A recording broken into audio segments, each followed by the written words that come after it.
Hello. Hello. Hello. You saying hello to me, or are you saying hello to the people? Well, we said hello earlier, so I would say I'm saying hello to my flock. Okay, good. I like to be sure when someone says hello. I always immediately ask them. You talking to me? Yeah, yeah, that's what I I say. see anyone else here. So you must be talking to me. And then they're like, I love Goodfellas, and I'm like, huh? That's not. That's the wrong movie, sir. Oh, Get it out of is here until too, you know. isn't it? Get out of What here is until you it? know Bobby De Niro movie's better. It's Taxi Driver. It is. Oh, it is, because he's in. Okay, yeah. I was thinking of He's talking to the mirror. I was, What, am I funny like a clown? yeah, exactly. That's what I was thinking of. All right. What am I, Rita Rudna funny? Yeah, you like Rita Rudna funny. Oh my god, thank you. That's that Family Guy. Yeah, it's Family Guy. We're just mixing all the references today. Thought so. So, Yeah, I got all mixed up. But we're back. That's the thing that matters. back. Don't pay attention to the fact that I was so wrong there. Pay attention to the Pay fact no that... attention to the pay no attention to the man behind the curtain who's getting the movie references wrong. Pay attention to the fact that we're back. Yeah, that's right, baby. We're giving you hearts like the goddamn lion. Yeah. So, how is the Great North? Great North was great, and it was relatively speaking north, so it lived up to In a northerly direction. both of those aspects. No, for those of you that don't know, I was in Alaska for about 10 days, and that was why we haven't done the show in the last 2 episodes. That's correct. Now, do you have any revelations from the wild northern plains and hills and mountains? I don't know what the hell geographic Revelations, you say? Yeah, like life Epiphanies? Oh, life updates. Epiphanies. Yes. Did you get, a body snatched by a John Carpenter monster? Like, what happened up there? If I have, I wouldn't tell you, first off. And secondly, I got engaged up there. Hey, so look now, at that. Now that's a thing. So that's awesome. Now your girlfriend is your ex-girlfriend. She's your fiance. That's right, that's right. I broke up with my girlfriend and instead got engaged to her. So, that's great. Yeah. Wouldn't that be a terrible way to, like, propose somebody? It's like, I want to break up because I want to become married. That's a great way to get a no, I would assume. Yeah. In the chat, we have Leviathan Den and Extra Attack RPG. Leviathan Den says, "Don't ever miss a Monday again. How dare you go enjoy your lives with your loving friends and family." I know. You selfish prick. I'll never let it happen again. I'm so sorry. Also, Extra Attack RPG says, "Hello, Drob," and then he also wrote, "Congrats, Brando. Thank you. I appreciate it. Big moment." So that's cool. Yeah. As far as I would say that, Sorry, you go. You go ahead. No, you go ahead. No, you go. No, you go first. No, you hang out first. No, seriously, you go first. I was gonna make a terrible joke. Oh, okay. Well, what other kind of jokes do we do on this show? That's fair. I was gonna say, instead of a drop low, that was a drop high for you, wouldn't you say? Okay. No, I would never say that if you're, if you're actually asking. All I heard when you said that was Rob Lowe. Drob low. Drob, because he called us Drob. That's the name of our, the draw guy, the bomb guy. His actual name is Drop Low. That's right. And he's played by Charlie Day. A completely different name. But we just like the star power that he's got going. It's where all our money goes. And he doesn't even really do anything as the actor. So it's not the best investment. No, it's he had a pretty good couple years where he was doing like Pacific Rims and Horrible Bosses. But now he seems to have taken a backseat and he's chilling. I mean, he's still doing It's Always Sunny. He's still doing It's Always Sunny. I actually just saw on Instagram they posted promo saying like, we're doing more It's Always Sunny episodes right now. We're shooting them. They'll never stop. So that's I'm okay with that. I like the show still. Oh yeah, me too. They've managed to keep it fresh all these years. I have. I'm a fan. Sure. I've been kind of binging through that again. Nice. That's one of my favorite binge shows. I can just sit down and watch it all day. In college, that was like the show that we just like always had on in the background. Nice. For me, it was South Park. Yeah. We would just have I was just like when I was doing finals, like for that whole week, I just like went beginning to end on that show. I would just watch like and that was when seasons of shows during that. Yeah. I need a reference to draw a moose, even though I've just seen them in real life. I'm struggling here. You know? I'm gonna wing it. I like that. Maybe I should do that instead. So It's Always Sunny. That's the show you've been watching as of late. Yeah, I've been watching a lot of that. I'm trying to think if there's anything else. Yeah, that's pretty much been it. Nice. I also just watched Bo Burnham's new special today. Oh yeah, I've heard really good things about that. It was good. I like the last like 3 he's put out. They've been pretty good. I wasn't such a huge fan of his like back when he was a kid, but yeah, his like last few things he's put out are pretty good. This one is like fully like created, edited, and produced from like a room in his house during quarantine. Interesting. And he does pretty well with it. I thought it was pretty fun. I had to laugh. There was a few. He has. It's all kind of just like segmented together. It gets like, it's like he has like more complete like songs, and then there's just like little bits that he does. And there's this one thing he does like twice throughout where he starts singing a song about Jeff Bezos, but they're only like 10-second songs, and they just like go off the wires really quick. And I don't know, reminded of our show a little bit. Cause we like That's to talk great. about He's taking old Jeffrey. Old Jeffers over there.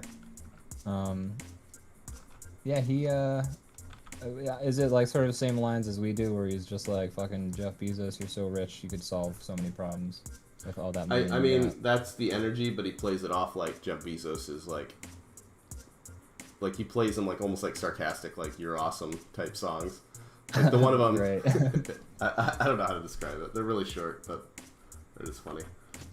I'll have to send you a link to them at some point. Yeah, well, I mean, it's on Netflix, right? That's the like where the whole thing is for sure.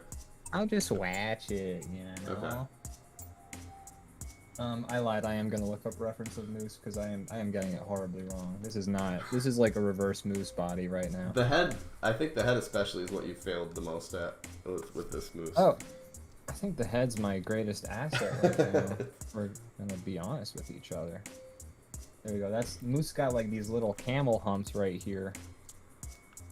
Yeah, they're like a weird like combo of horse, deer, and like cow. And camels. There's a little camel in there too. Yeah, there's a little bit of camel going on there. A little camel. Just a little camel action. I apologize if I'm sounding a little bit froggy. I'm getting over a cold. So. Oh, I'm sorry to hear that. That's what that is. I already knew. Oh, you're sorry that I'm but getting over the cold? Yeah, it's. What, you want me to stay wish sick forever? Yeah, because then I'm like, then I'm the fit of health, and you're like. Your goal is to ultimately become the main host of the show, and then. That's right. My body fails me, and I crumbled into dust. This way, like if I'm ever at like 50%, it still feels like 100% compared to you. That's that makes sense to me, actually. That's terrifying. I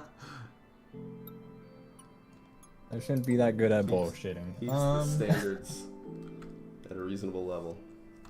That's right. Alright, I'm starting this moose. This is like, I started not doing a moose, but rather like a fucking buffalo. There's also a little buffalo in there. It's like all the big hooved like mammals got together and fucked, and then there was a moose. And man, like, can you tell me more about this fucking? Can you tell me about this animal orgy that you're? I imagine there was with all these animals seem to be like aggressive types. So I imagine there's a lot of scary noises and a lot of aggression. And Walking of antlers. A moose was born. No, but they're everywhere. We saw a lot of meese, amongst other wildlife. I have to wonder if moose meat tastes good. Sorry, go ahead. Probably. Probably like deer meat, right? I imagine like deer meat maybe a little bit tougher. Yeah, I don't know. I'm not really sure the science behind what makes meat good. So I know something has to do with like the more. I think the more like tortured it is. Yeah, that affects it. But also, I think like if they're very like athletic, I think that takes away from it too, because I think they get tough, right? Yeah, they got like all like sinewy. Like, rock solid muscle is not the best thing to eat. No, definitely not. You generally want like the nice fatty butt muscle areas. Gotta eat that. You want the muscles muscle. that don't get work. Gotta eat that butt. Gotta eat the booty. Yeah, that's right. Folks, whenever you're eating an animal, just know that you're eating that booty. Wow, we're just coming back swinging for the fences, yeah, aren't we? You know, it's like riding a bike. Yeah. We we're trying to get rid of some of the stigmas and the kink shaming behind booty eating. We all gotta do our part. That's right. But yeah, we saw.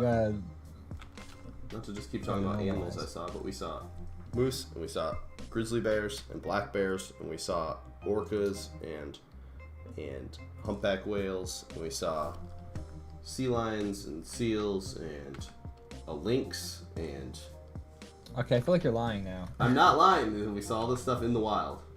A lynx? A fucking lynx, and even like there was someone with us that was like from the area, and they're like, "Oh, I don't even ever see those." The fuck? Those I did not think that those were in a Alaskan sort of area. They're there, baby, and I saw them. They're apparently found all over the United States. So there you go. Maybe they're not that rare. Well, actually, no. Okay, so apparently bobcats are a type of lynx. Yes, so bobcats are Most different. of America. Yeah, but bobcats are in most of America, and then the area you were in gets Canadian lynx. Well, that's what I saw. Lynxes. He was a Canuck, and he was there in Alaska. They're goofy looking cats. They look like Pokemon. They got like pointy ears. Granted, they're Pokemon modeled after the lynx, so I think it goes the other way around. I think Pokemon look like lynx. They're big poofy animals, aren't they? Like this one I'm looking at looks like a cartoon where he's just like, it looks like a cartoon version of a cat that was just like, wow, it's cold out today. Better put on a lot of layers. That's probably what they'd say, if they could speak. Last time, Jimmy Stewart voice. We have lynx stories. Last time I was at the zoo, there was a lynx there that seemed like exceptionally like playful. Like there was people in the crowd that were like looking at it, and it was like bobbing behind things. So then it came up to the window that I was standing at, and I like peeked around the corner just because I'm used to playing with my cat. I peeked around the corner so it could only see like half my face, and then when I popped out, it like the whole thing jumped at the glass, like its full body like slammed against the glass at me. And, like a cat does? Exactly like a house cat does. And I jumped a little bit, but of course. That's to be expected. Yeah, but that's funny that you can basically treat them like cats and they'll still be pretty much like kitty. I honestly believe like a tiger would act like a cat mostly, and with that I've seen videos. It will accidentally kill you eventually because or on purpose, but like because my cat would have killed me if it was bigger by now. Yeah, I think a lot of the times that like cats are just playfully like biting and scratching you, like they would be killing you if they had like the mass to do so. I mean, everybody who owns a cat has had some damage done by their cat. Oh yeah. And if that cat was the size of a truck, you'd be dead. And it would not regret it. It'd be like, oh man, remember when I killed my human? It'd be like, dang, now it's gonna be hard to get food. Oh well, I'll figure it out. Don't call me Theo. That was my slave name. Meow meow meow. We got actually, that would be like I'm. Yeah, that's their actual names. you gonna say? Or their weird little chatter thing. So did we ever talk about the chatter thing on here? Or have I ever talked about it? The cat chatter? Yeah. Cat bird chatter? We might have. I mean, I'm always willing to rehash a subject, though. So me and Morgan were looking it up because our cat does it a lot. We leave the back door open, and he just sits like in front of it and just like the screen door, and he like just watches out. We have a bird feeder out there for him to like, more for him than for us, just to watch. And he does a lot. And so we were curious what that's about, and from basically the results we got, so take this with a grain of salt, we're not really sure what it is, but the working theory is that a lot of big cats do it too when they're killing. It's like a way to like, when they're biting something's neck, it like severs like all the like spinal cord and stuff. And that's their theory, is that when your cat's like looking at a bird and doing that, it's visualizing like eating their head off, basically. That's hilarious. So that makes it a little less cute, but it's fun. A fun fact. Yeah, I mean, cats I are. don't know. Cats are pretty notorious for killing a lot of bird populations, and like people would be like, there'd be more birds if cats would just fucking stop. So. Yeah. There's a little bit of that going on there.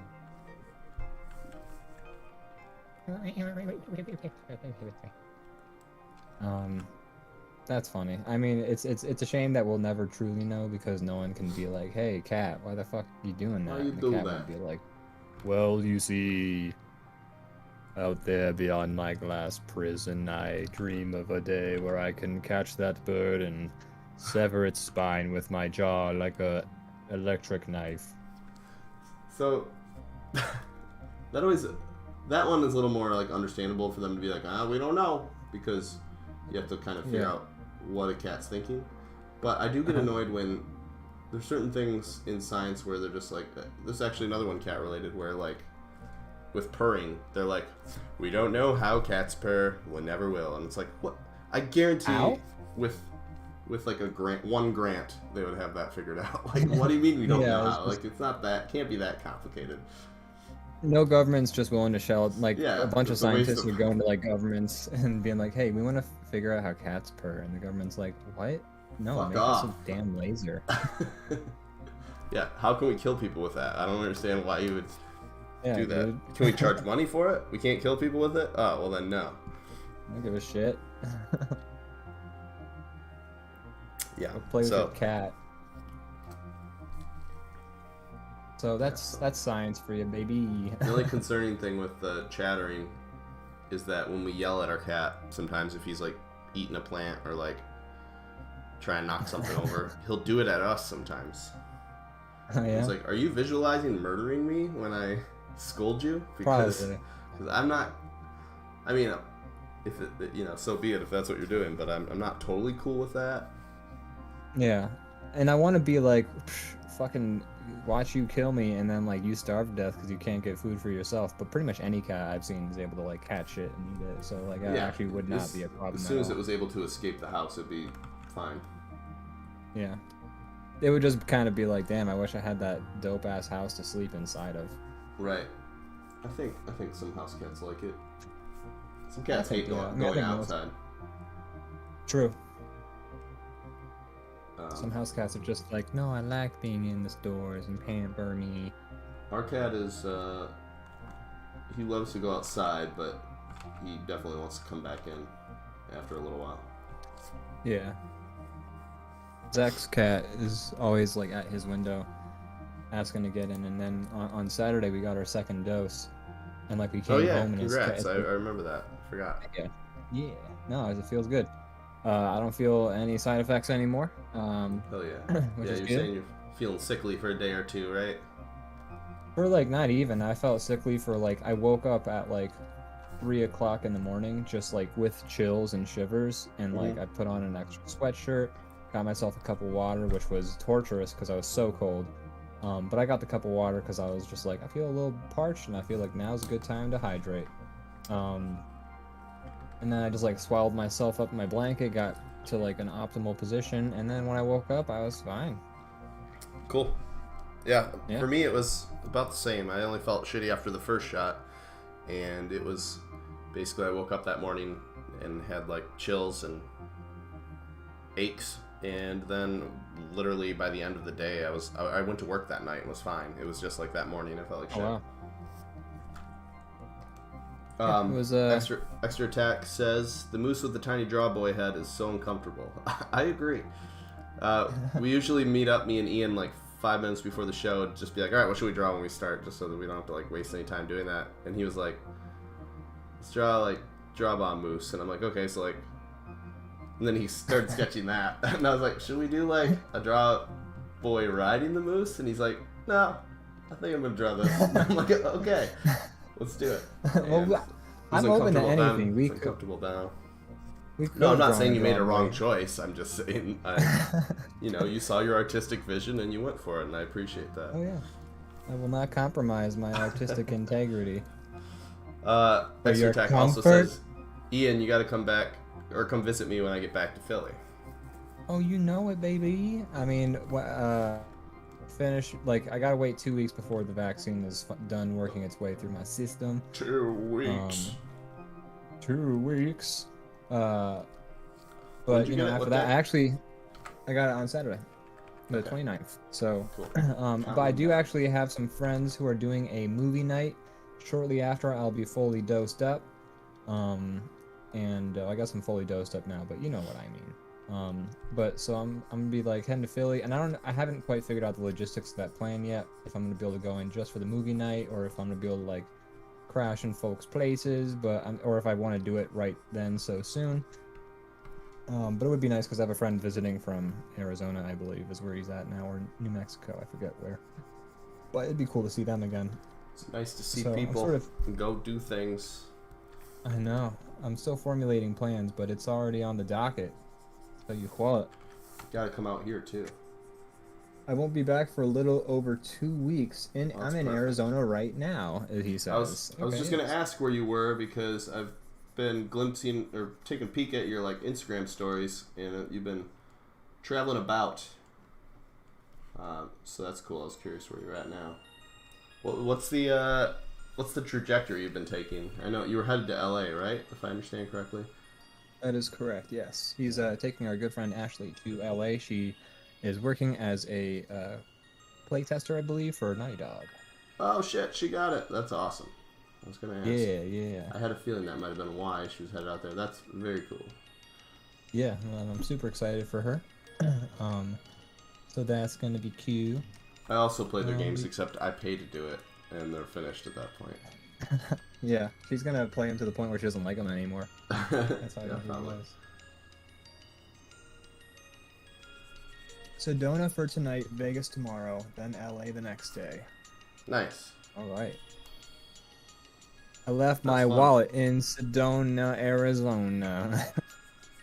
I don't think I've ever done like a real road trip. I've done like the stuck in the car with your dad that insists on driving to every vacation, even though it takes half the vacation. But I haven't done like the bunch of friends get in a car and go. I'd love to at some point. See the country. Yeah, no, I would too. But before COVID hit, like I was making some plans with some friends, like we were gonna go to Burning Man that year and like make a road trip out of it. But then COVID happened, so. Shucks. I think Burning Man tickets are like 5 times more expensive now, and they were already pretty expensive. And I also don't have a job anymore, so plan's looking like it might not be happening for a while. Well, you know what they say: you make plans, God spits in your face. Like That's that. right. It sounds like the exact quote. You know what they say? The best laid plans of mice and men. Gotta shoot your friend in the head. I've heard that one before, definitely. Yeah. I've definitely done road trips within like smaller bubbles. Like when we were in Alaska, we probably were on the road for, I don't know, 10 hours. We went all over the state, all the like bunch of different places, and I've done like that. I also did that when I went to Colorado. We stayed, all over, stay a place for 2 days, get in the car and drive for like a couple hours. stay another place, see a bunch of stuff. Like I've done that, but I haven't really like just gone like cross country. Right. Yeah, excuse me. I've been on like long drives before, but it's never been like a sort of trip where we stop along the way and like hang out and have a good time. It's always been like, okay, we're going to like Michigan, for instance, and we're just gonna drive there. The drive back had to be fun though, right? Oh my god, drive back like was worse. The worst thing I've ever heard of. Can't believe. Jesus. Just to tell people the story, good lord. We drove back from Michigan to Philadelphia, and I'd work that day. And the drive took way too long, and I didn't sleep the whole car ride, because I just couldn't for some reason. But then, like, we get to our house, and then we gotta drop the car off at the airport, which we had finally got to the house, and we were so tired, and we're just like, oh my god, we have just another 10-minute drive. I swear to god, it's just another 10-minute drive. And then we did that. And on the way to the airport, like, the car in front of us, their tire blew out, so, like, we almost fucking, like, ran into, like, almost a whole ass tire and, like, got into a car wreck. But, like, thankfully my girlfriend at the time had reflexes like a cat, and she avoided it, and we didn't die. And then, like, we were trying to return the car at the airport, and then that was a whole mess because the person... No, we returned the car, but then we were supposed to get an Uber out, and then the Uber couldn't find the right terminal or figure out how to get to the terminal. And then, like, 3 Ubers in a row, like, the one Uber was just like, hi, hold on, I don't speak English, I'm giving the phone to my girlfriend. And then, like, some lady was just like, hello. And I was like, oh my god, please. We're just trying to get home, I have work. Then I got to work, and then when I was at work, they were like, hey, like, can you stick around till the end of the day today? And I was just like, yes. I haven't slept in 30 hours. Sure, why not? Slept in 30 hours, but yes. And then, like, at the end of that shift, they promoted me from part-time to full-time, so I was glad I stuck around, but holy fuck, I was tortured that whole day. Never want to do it again. You guys were gonna leave, like, that morning, and then you were like, we're dreading the drive, we'll stick around, and you guys left at, like, 10 p.m. instead. Yeah, well... And then had to drive, like, 14 hours, 12 hours, something like that. I was glad we stuck around, because we had a great time sticking around. Yeah. But even, like, trying to get there was frustrating, because I could, like... My girlfriend was agoraphobic, so she didn't like to leave the house in the first place. So when we were, like, trying to leave to come to Michigan, like... I was like, alright, let's go. It's time. It's the time we said we would leave. And she was just like, hold on, let's wait. And then, like, we didn't leave for another 8 hours or so. So, like, just both trips, we ended up leaving way later at a time than we were supposed to. I feel like that happens most trips, though. Like, when Austin moved to Chicago, I visited him in New York. And I was supposed to leave at, like, midnight and catch a train and get back and sleep and then go to work the next day. But Austin was like, come on, man, like, hang out. You literally won't be able to see me in person again for a very long time. And I was like, okay, how often do you get to say goodbye to your best friend? So I did that, and then I got home at like 5 o'clock in the morning. Sorry about all the cool motorcycles outside. Apologize for that. Oh, it's I personally don't hear them, but oh, cool. Okay, well, I'm gonna. Sorry for interrupting you then. No, it's okay. I mean, Discord could be chopping sounds out. I mean, the theme song came through a little choppy, actually, but that might have been something Discord's been doing lately. I don't know. But yeah, so you stuck around and hung out with Austin. Yeah, and then I got home at like 5 o'clock in the morning, and I was like, well, I already felt sick, and then I got home, and then I just immediately called work, and I was just like, I'm not coming in today. Like, there's just, like, I have had no sleep. I'm supposed to be up right now. I just got home, and I am, like, blowing gunk out of my head the size of, like, the state of Illinois, so I'm gonna stay. I was curious which state you were gonna go with there. I feel like Illinois is a good choice. It was a good, it felt apropos. It's kind of shaped like snot, too.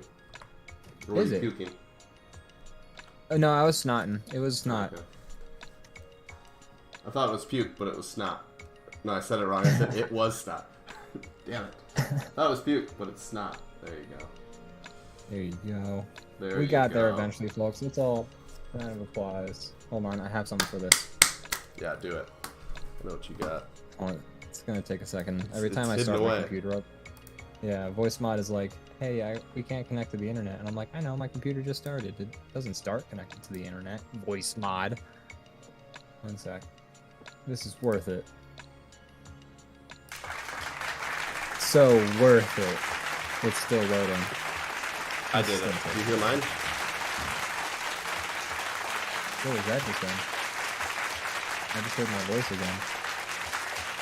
Brandon, what the is going on? Did you hear my applause thing? Did it work? No, I heard my voice, I think, repeated back to me or something like that. Try it again. It's doing weird stuff. I don't hear anything. Oh, okay. Maybe my sound settings on my computer like to just like undo all of them like occasionally, and then I have to go through and reset everything out for some reason. Yeah, Discord might have done that thing where case. it's like it got those extra noise canceling sounds where it's supposed to like. We'll have to test it later. Off air. Mine actually, mine also turned on noise suppression and all that stuff, and I'm like, no, I already got that going on. You don't gotta do anything, Discord. But here, what does this sound like to you? I hear yours. Yeah, I just turned off all my Discord extra thingies, which again I had turned off before, and then I guess they turned themselves back on. I don't know why. Oh well. Who knows? He thought it was puke, but it's not.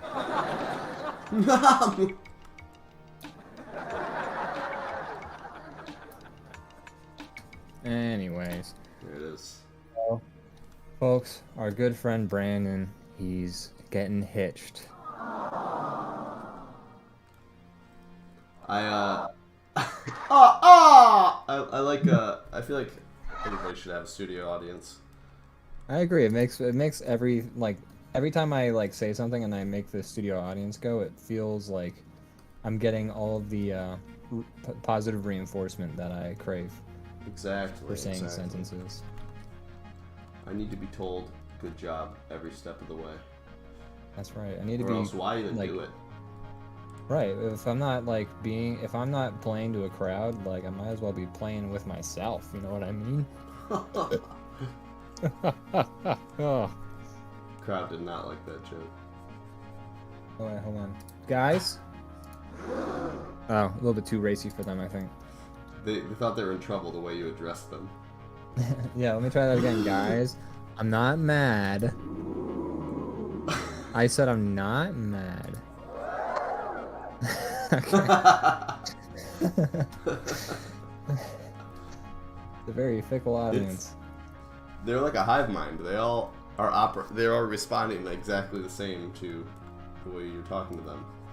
It's impressive. I would love to have like a audience sound where it's like two groups of people who had different reactions to the same thing, and they just like it's like two people who are going like yeah, and then another group who are going like oh. Is that when they have to reshoot that scene? And then yeah. I've been to like live action stuff before, live action, whatever, live studio audience stuff before, and like there's usually like a guy off camera who's like very clearly telling you how to respond, not to pull the curtain away, but he's like ha ha ha ha ha ha, like trying to laugh. What a strange job that must be. I know. And how do you wake up in the morning, look in the mirror, and just like fuck you. Start putting on the like mime makeup. Yeah. How do you? I don't know. It'd be hard to always be on. Yeah. You know what job I want though? You still gotta be like, come on, guys, everyone laugh. Yeah. It's like you find out your wife is leaving you, and then like that day later on that night, you're like amid like through tears, you're like going to the crowd like a joke, because you're like. Or every joke, you're just like, the audience keeps like doing like, aww, aww.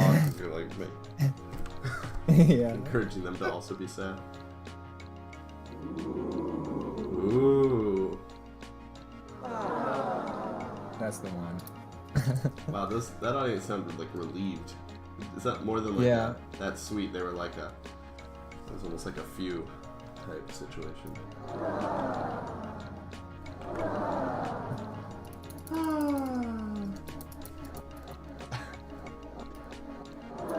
Okay.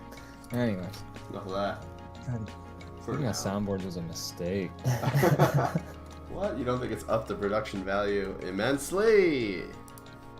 I guess so, but you know, it definitely hasn't. There are other soundboards too. For instance, you know, we're drawing a moose right now. Mm-hmm. So put the moose sound. Is that a moose sound? There's a rhino. There's a buffalo sound. You have to play the buffalo and the rhino at the same time to get a moose sound. Yeah, that's a moose right there. Definitely. Wait.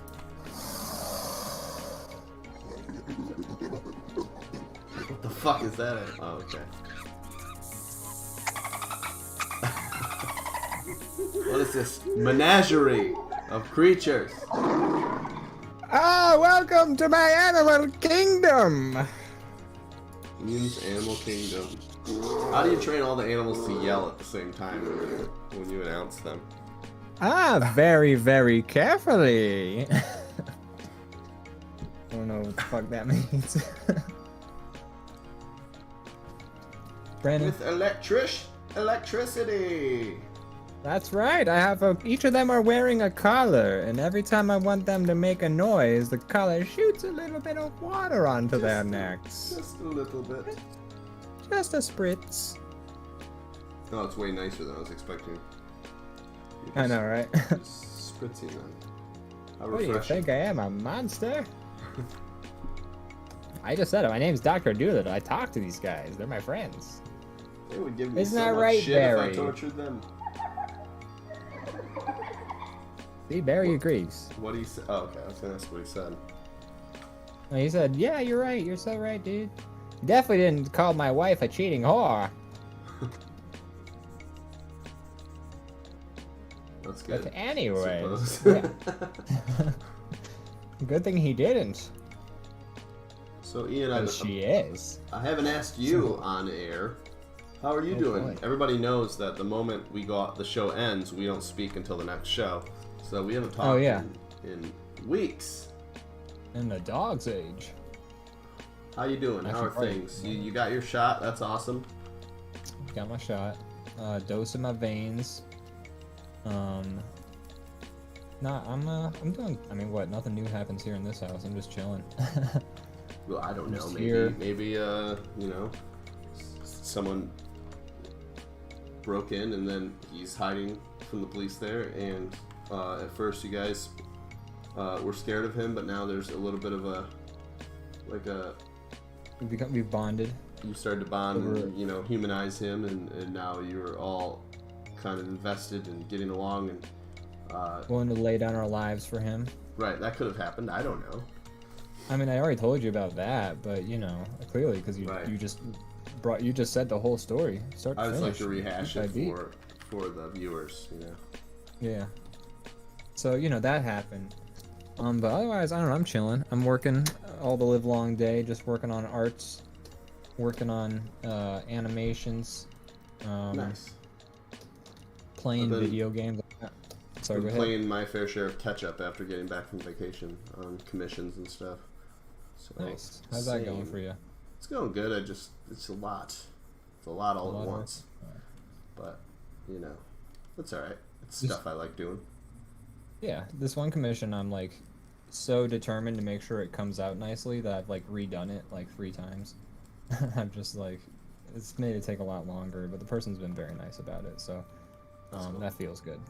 Yeah, I have one that they wanted me to kind of go out of my comfort zone with, like, style. It's not really my kind of. I don't know. I think I'm like this person. I think I'm like one of the few artists they knew. So they asked me, so it's not really my wheelhouse, and I thought I'd be able to pull it off, but I'm still trying. But I think I might just be like honest with them and be like, not really. Yeah, I don't feel right doing this. You know, I don't think I can pull it off. They want like a very like kind of like modern, like kind of like modern style. Like have you ever seen some of those like? Often they're like, it's like a one-line kind of portrait, like somebody does something with just like one continuous line type thing. Like that guy who like would always hide his daughter's initials in like all of his ink drawings to You know what I'm talking about? That guy. I don't know if I do, but if you look, it's a name very right like there. I don't know in thing right now. It's these like line drawings that are just like one continuous line, and it's like kind of sleek and a little bit like minimal. And I'm just it's not. I've gotten close, but it's just not. I don't feel. I feel like it's not the best. Gotcha. Al Hirschfeld, by the way, is the guy I'm thinking of. Oh, okay. Let me look up some of their stuff.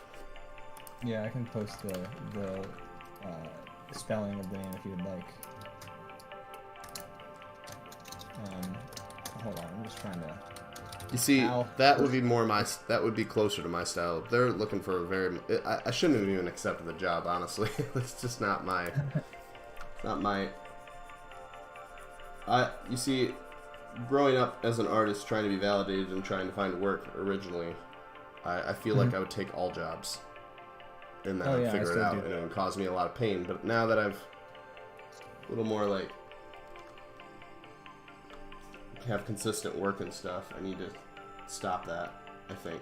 Or assuming that I can't do it, I need to know my limits, or yeah. So when you say you want it done in one line, like when we're done with this painting, I can show you some examples. Coming up on finishing this thing too, which is good because we've been trying to finish these in, If you go to Google Images and look up like modern line art, you'll get a lot of examples of kind of what they have in mind. And at first I'm like, I could do that, but I'm not sure I'm happy with it. Oh, I see. So like this one where it's like the face and it's all the one line. Yeah, any of those are decent examples of what I'm talking about. And it was just like, I don't know.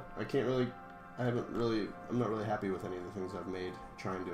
Oh gosh, let's hope you practice once we get this done. Let's do some examples and see if we got you feeling a little bit more comfortable with it.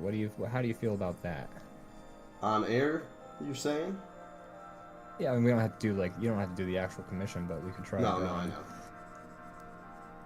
Sure, if you want to, I'm not against that. I mean, we don't need to do that for the whole rest of the hour. Leviathan Den in the chat says, hello again, friends. Hello, welcome back. Hello, friend. I call him friend, but he's actually like my cousin. But he's a friend of the show. You can be both family and friends simultaneously. Extra Tech RPG says, going to lurk while we go get food. Welcome back, DrawBomb. Thank you, and enjoy your food. Back. Hopefully you find something good. What you gonna eat? Yeah, tell us what you're eating. He's lurking. Yeah, dude. Might not. We'll see. Yeah, he's probably not gonna go past. That's alright. That's one of my favorite parts about vacation is just going around eating a bunch of places. That is exactly my favorite part about vacation is just like, what's this restaurant? I don't know, let's fucking eat their food though. Yeah. Love it. Sushi burgers. Great choice. That's a good choice. We had burgers today as well, cooked on the grill.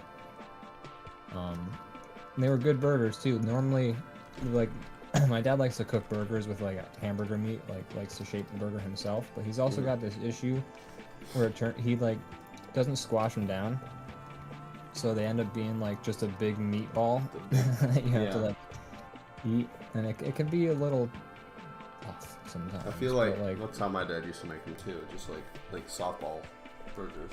Yeah, exactly. So my brother was like, hey, let me just squash these down for you today, and it made the burgers so much better. They cooked much more evenly. Did your dad accept that critique? Because I feel like dads sometimes are not open to that. He's not the kind of person who will probably do it unless Zach's there making him, and I don't understand why, because it's clear that a flat burger patty shape is clearly a superior form than like a big fucking meatball. I think people are realizing that because a lot of restaurants, I feel like, make them too big. Can't eat it, and then like smash burger type things have become like a lot more popular now. I think people are realizing. That's exactly what Zach called it. Is that like the name? Is they're called smash burgers when they're like squashed down flat? I think like a lot of places that make burgers, they'll take like the actual, I don't know what the tool is called, but it's like a flat tool that just like crushed on the grill and or on their like big skillet. I don't know what that's called. Yeah, you can tell I don't work in these places, but I think that's considered a smash burger, and they're kind of like people are realizing, like, you know, the initial reaction to see a big, like, giant burger is like, ooh, that looks good. Once you try to eat it, you're like, oh, it's not as functional. So I think the flat style is becoming, people are being like, okay, this is how it should be. Seems more. It's it's always. I feel like that's always how like a patty is just a superior. It cooks more evenly. Yeah. Easier to eat. I don't know, it's easier to eat. It's not a giant ball of meat that is cooked just more like evenly too, because yeah. Otherwise, you know, it's gonna be different if it's so thick. But yeah, I'm saying like restaurants, I think, are kind of becoming more privy to that too, because I feel like when I was younger, a lot of places were doing just like, this burger's gigantic, and you get it, and you're like, I can't eat this, really.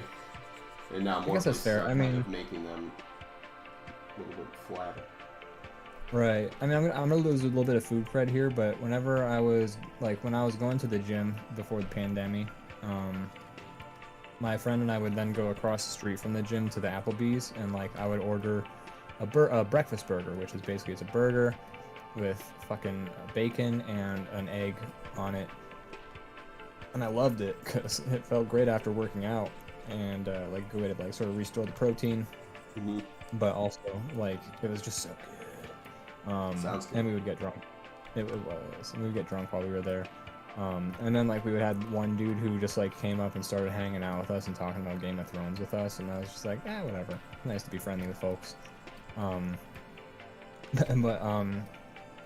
You know, their burgers were huge, but I feel like they were still roughly patty shaped. I don't know. It's maybe because it's Applebee's and they weren't like one of those fancy gourmet. You can be big this way without being big like this way. Yeah, exactly. And that's okay. I just had a lot of burgers that are too tall. Yeah, I've had that experience as well. Oh, hey, it's fine. We should meet up here in this corner underneath the legs. Come here often. Leviathan Den says, so how's your vacation from DrawBomb? I guess that applies to both of us. For me, it was great. I was in Alaska, saw a bunch of cool stuff, ate a bunch of food, relaxed, hung out with some friends, and I got engaged, so that's great. It was a good time. How about you, Ian? How was your vacation from DrawBomb? It was good. You know, I kind of took the opportunity. Like, a lot of things sort of ended around the same time as you going on vacation. So, like, it kind of felt like a nice opportunity to kind of go off schedule for a little bit and not, like I kind of used it as an opportunity to, like, withdraw from, like, a lot of people. So I just sort of, you know, used it to, like, center myself. Yeah, it's definitely needed sometimes. So I took it as an opportunity to sort of, like, hang out around the house, do, like, my own thing for a little bit, and just sort of, focus on me for a little bit, you know? Good. So I was curious if you were going to, because I had expressed that you, at least you had my blessing if you wanted to get a co-host and do the show. So like the first Monday on vacation, I did kind of keep an eye on my phone to see if it was going to happen. I don't blame you for not doing it at all, but you know. For the first week, I was like, you know, it feels weird doing a DrawBomb without you because it's just like, it's two of us, so if one of us isn't here, it's like, you know, it's like doing Siegfried and Roy with a... Well, I wouldn't expect you to do it by yourself. I was going to say if you could find somebody else. I wouldn't do it by myself. Yeah. Well, but at the same time you took vacation, everyone also just went on vacation anyway, so I was just like, yeah, it's fine. And then you know what, you deserve a vacation too. Exactly. What about Ian, you know? Exactly. The second week, I had the idea of cutting together a greatest hits, like the best of moments of like the past 60 or so episodes that we've done. Oh, really? But that ended up like I thought about the logistics of doing that, and I was just like, that's a hell of a job. And also, like, I don't like listening to myself. And, fair. Like, I mean, recordings. I don't mind listening to you, but I get where it comes from. I wouldn't want to do it with myself either. Yeah, like when I was cutting together the highlights of the first episode, which is still like the only highlights I've cut together for our Twitch channel, like the whole time I was just like trying to cut out the moments where I was talking because I was just like, shut the fuck up, Ian, you stupid piece of shit. So, you know, it's not something I particularly enjoy. How would you even do that? We're on the 70th episode. That means like 140 hours of content to sift through. Essentially, yes. And like, you know, a lot of times I could just like be doing my own thing, have it on like, you know, how I do TV, like, or podcasts really. Like, I put on like when I do podcasts, I play a game, podcast is going at the same time. I can go ha ha ha ha, blah blah blah blah blah. Yeah, I just didn't feel. And like, also, I would have to like get video editing software all put together, and it just seemed like a lot of work for 1 week. This is a big because I had the idea job. way too late. Yeah, that's the kind of job you give to like a unpaid intern. Yeah, that's like when you have enough fans and you're just like, hey, you guys want to cut together greatest hits for me? Because like so many podcasts I know have done that, where they like either have a dude who they can pay to do that shit for them, or they have like fans who are just willing to sit down and do the legwork because they're just like so enthralled by the personalities. So we have neither. No one's enthralled by our personalities. No, people put up with us, if anything. So, you know, it's not gonna happen, folks. I'm sorry. Maybe after this next year, once we hit 104 episodes, I'll take episodes 53 through 104, because that'll be a year's worth of episodes, and I'll cut those together. But otherwise, like, get bent. Yeah, that would be a giant job, especially for like that big of a chunk. You'd have to pick a smaller spread, I think, of episodes to attack. We would need to have like at least 3 people who would be willing to like do a chunk of episodes, and then we would all just like cut together our fave moments from those episodes or something along those lines. I don't know. Maybe we can recruit that effort through the Discord at some point. Like once we hit a certain number of episodes, like maybe for 100 episode special, we get us and some other folks. Can y'all help us? Yeah, that'd be cool. Something like that. Yeah. We'll see. 70 episodes. That's quite a few. Quite a few. I mean, we're doing this for literally like no, like for fun, for the love of the game. The love of the game. That's what I'm trying to say. I don't mind it. I'm happy to keep doing these. No, I enjoy it, and it also, you know, I like to be creative. It's like it's probably how I've trained my own brain, but it's like it makes me feel good, and when I'm not creative, I feel bad. So like, and that also goes for if I have a whole pile up of freelance jobs that are not engaging in the way I need them to be. I still need to do something like this, where it's like drawing something for fun, right? Or I start to hate drawing, and that's not going to work for me, because that's when you have a bad time.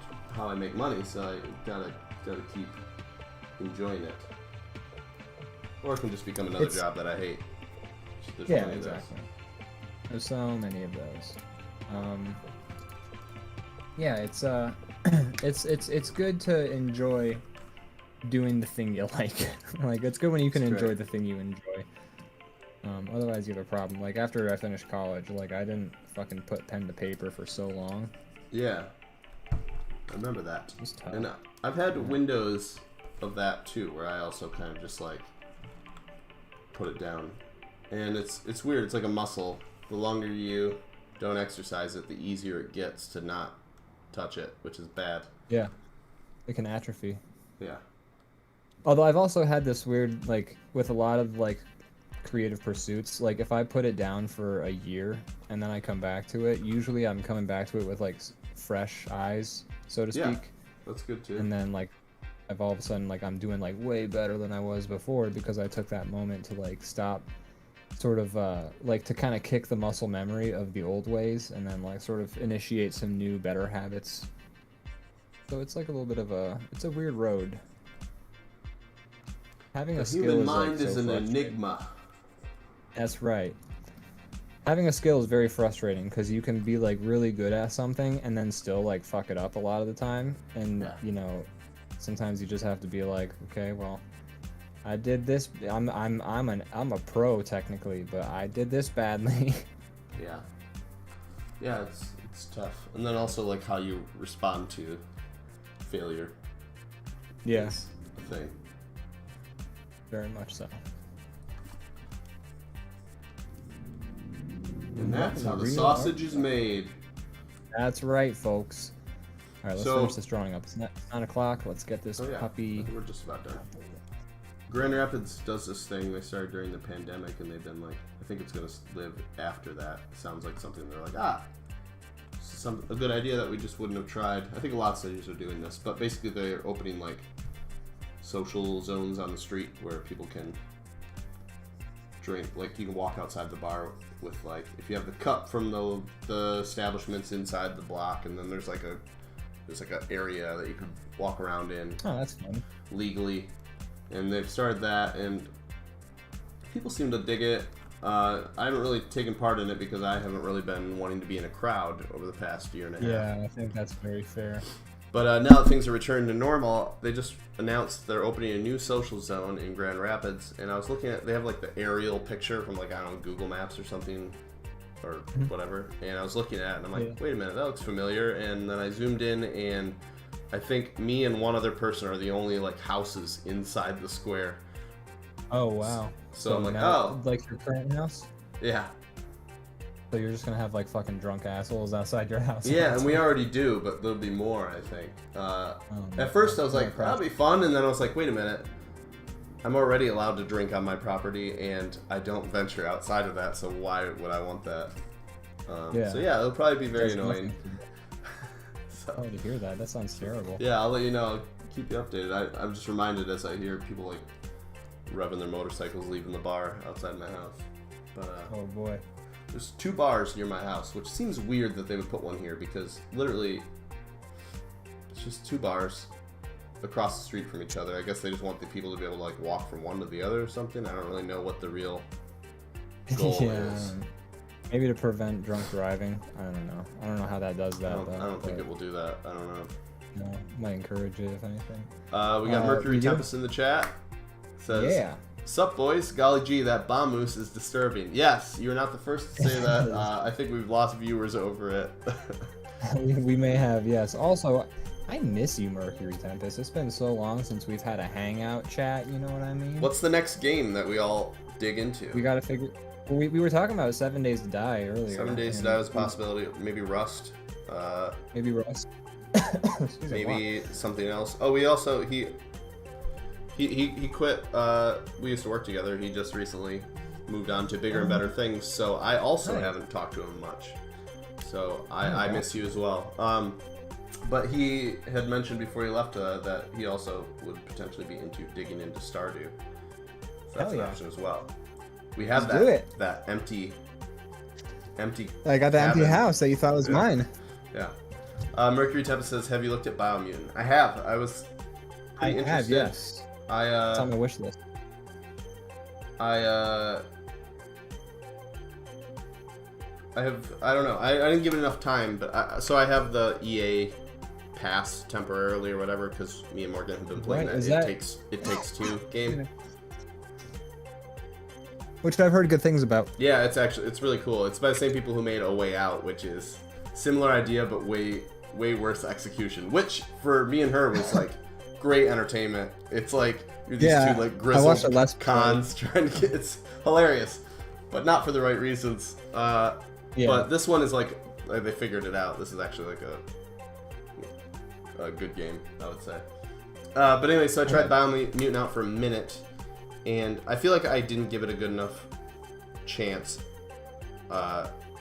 There's certain aspects I like, but I was really discouraged by the narration. There's like this narrator that every piece of dialogue, and there's a lot of it, at least in the beginning through the tutorial and stuff, every piece of dialogue is like, they go the style of like these characters that are like there's words at the bottom, and then the narrator reads over top of all of it, the same guy, and you just hear this one voice for like in the first like hour you hear the voice for like an hour, and I was just like that sounds like it's a game where you're supposed to be like RPG making decisions and stuff, and I found myself just like skipping like as fast as I could, because I'm just like there's so much exposition and talking. That's gotta be an option you can turn. I'm just like, I just want to get to the. I did read in the Reddit, somebody's like, I switched it to Japanese and now it feels cool. Like I'm watching like an anime. I'm like, I can see that working. I might do it in French and try and pick up some French. You know, I like to, if I like know a game's audio, I'll like switch it to like a different language and then start learning like words in that language because that's pretty fun. Yeah. As long as it's faithfully translated. But the open world looks cool. Like the weapon like customization looks awesome. It's like you actually like weld pieces together in random pieces. And your guns end up looking all janky and bizarre. It's like Borderlands guns, except you're actually kind of building them yourselves. So there's a lot of things that seem cool. I don't know. I guess now would be the time to play it because I have that subscription. But yeah, that's like what that comes with that beginning chunk again. It comes with Game Pass, right? Like Game Pass, this kind of like merged with EA Pass for a while at least. Yeah, but this is like a higher tier on EA. You don't get it with Games Pass. It's like you pay a little bit more. Mercury Tempest says, I have friends that are trying to get me to play. They've described it as Fable-esque, which has me intrigued. So I don't believe it's multiplayer, but yes, that's the comparison I keep hearing. I never really played Fable when it was big. But a lot of people say it's a lot like Fable. It feels like Fable meets like Ratchet and Clank meets like Batman Arkham Asylum type thing. Like they got kind of a lot of those mechanics all. And then it's like an open world, which is cool. A lot of that stuff sounds appealing to me. It got reviewed pretty badly, and maybe that affected my opinion too much. Sometimes it's better going blind. I don't know, but you can definitely start do it up though, and I don't know if you guys would be interested in this. So I've been playing Shadow Warrior 2, and Shadow Warrior 3 is due to come out 2021. So they don't have a date for it yet, but that's like a looter. I'm not sure if Shadow Warrior 3 is going to be the same, but it's because Shadow Warrior 1 is a different game than Shadow Warrior 2. But Shadow Warrior 2 is like a looter shooter, although the Game Pass version doesn't have the co-op for it. I don't understand. It's so weird. We got options though. We can definitely hash it out and get it all figured out. I think it'd be a lot of fun for us. Yeah, we'll find something because I miss playing that, and they're taking forever to add stuff to Valheim, so that's not going to be the thing. But I would like to go back to that. I still want to. Oh yeah, Satisfactory. I'd still like to kill the final boss in Valheim eventually. Same. Yeah. But maybe we'll wait for them to add some stuff. Go back to it. Yeah.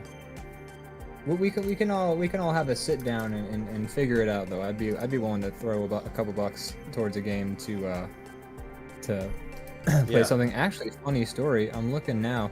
Chex Quest HD just added a co-op mode. Yes. I remember getting that game for free with cereal that I didn't like, but insisted to my parents that's what I wanted for breakfast so that I could play this Doom ripoff. Yeah, it was a Doom at mod. At the time, we weren't allowed to play Doom. I went to my older cousin's house and played it, but we weren't allowed to play it at our house because it was too violent, and it's based in hell, raised by Christian parents. And then I remember we got Chex Quest and we were playing it, and I still remember my dad walking in the room and watching for a few minutes, and he's like, "This is Doom," and we're like, "Oh shit, he figured it out!" Like we all knew that. That's hilarious. Yeah, everyone knew. That's funny as hell though. That's really funny. So I played Chex Quest. Spoon. I don't have a gun. What are you talking about? It's a spoon. Yeah, you crazy bastard. I'm killing cereal. It's fine. It's okay. They don't get killed. They get teleported to a prison. Duh. Which I use that as an excuse for why I should still be able to play with my parents. I mean, I could still play Doom, but my parents, when I was a kid, set down a rule where I couldn't play any games where you kill people over the week, and it would have to be I'd save those for the weekends, which I think is fair. Oh, wow. That's it. That's so strange, but I like that attempt. Well, I think it was because my dad had already ruined it. My mom was already in her mindset. She was gonna be they don't play violent games. And then as soon as my dad got Doom, he was just check this out, kids. Do. Oh, check it out. I got Duke Nukem. And then it was oh well. Yeah, these ladies pull out their titties in this game. Don't worry, I have to use a password to turn that on, but I'll turn it on. Oh yeah, the first need for adult settings. Yeah. Goofy shit. What a weird thing. Yeah. My dad played some video games, but not not as much as us. Yeah, the same with my dad, but like he was still like very interested in all the new tech, so like he would get like a bunch of new games and stuff and like be really excited about it. And then we would we got a Nintendo 64 like when it came out, just because like I think Dad wanted to play this new Star Wars game that came out on it. Yeah. So it was, you know, we kind of lucked out with all that. And then eventually my parents were just like, well, they already played Doom and like Duke Nukem, I guess we might as well get them Grand Theft Auto, because like fuck it.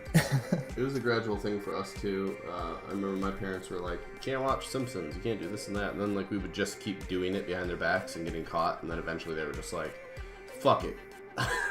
like we wore them down. They're like, I guess they're just gonna do whatever the hell they want, and then it's too late. They've already been exposed. And we turned out all right. Yeah, I think that's the bigger thing, honestly. Like that, I think that's selling my parents short. I think the truth is, you know, they were being parents and they were seeing how we were responding, and they're like, oh, they're still, it's not changing them to play a video game or watch a cartoon. And I think that's what you do. You know, some people are more affected by things than others, and they, you know, saw how it played out. Oh yeah, we're doing that. My bad. I was drawing Chex Quest. You can draw Frank Chexter if you want. Ian, do a one-line, never stopping Chex Quest drawing. Okay. All right. Frank Chexter. And I know his name because I've played Chex Quest. I played Chex Quest HD last Friday on stream. Oh, you did? It's Frank Chexter. Yeah. Wow. It's Frank Chexter. Yeah.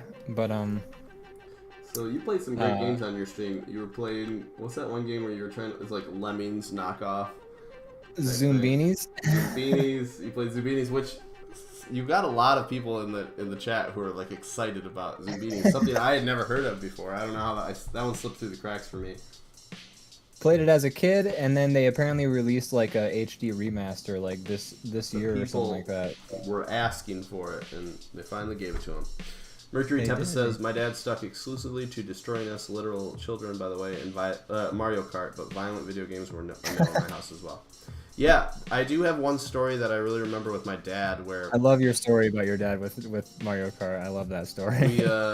We had a PlayStation, so it was Crash Team Racing. But he'd try to play these games with us. Wow, it's actually pretty good. I like it. He'd play with us, and he was just like, in the same way that I would now, if I tried to jump into a PlayStation 1 game, he was just like frustrated and confused by the 3D geometry that was like super janky in PlayStation 1. They hadn't quite figured out like moving around a room and like hitboxes and things of that nature in the camera. So, and the analog sticks didn't exist yet.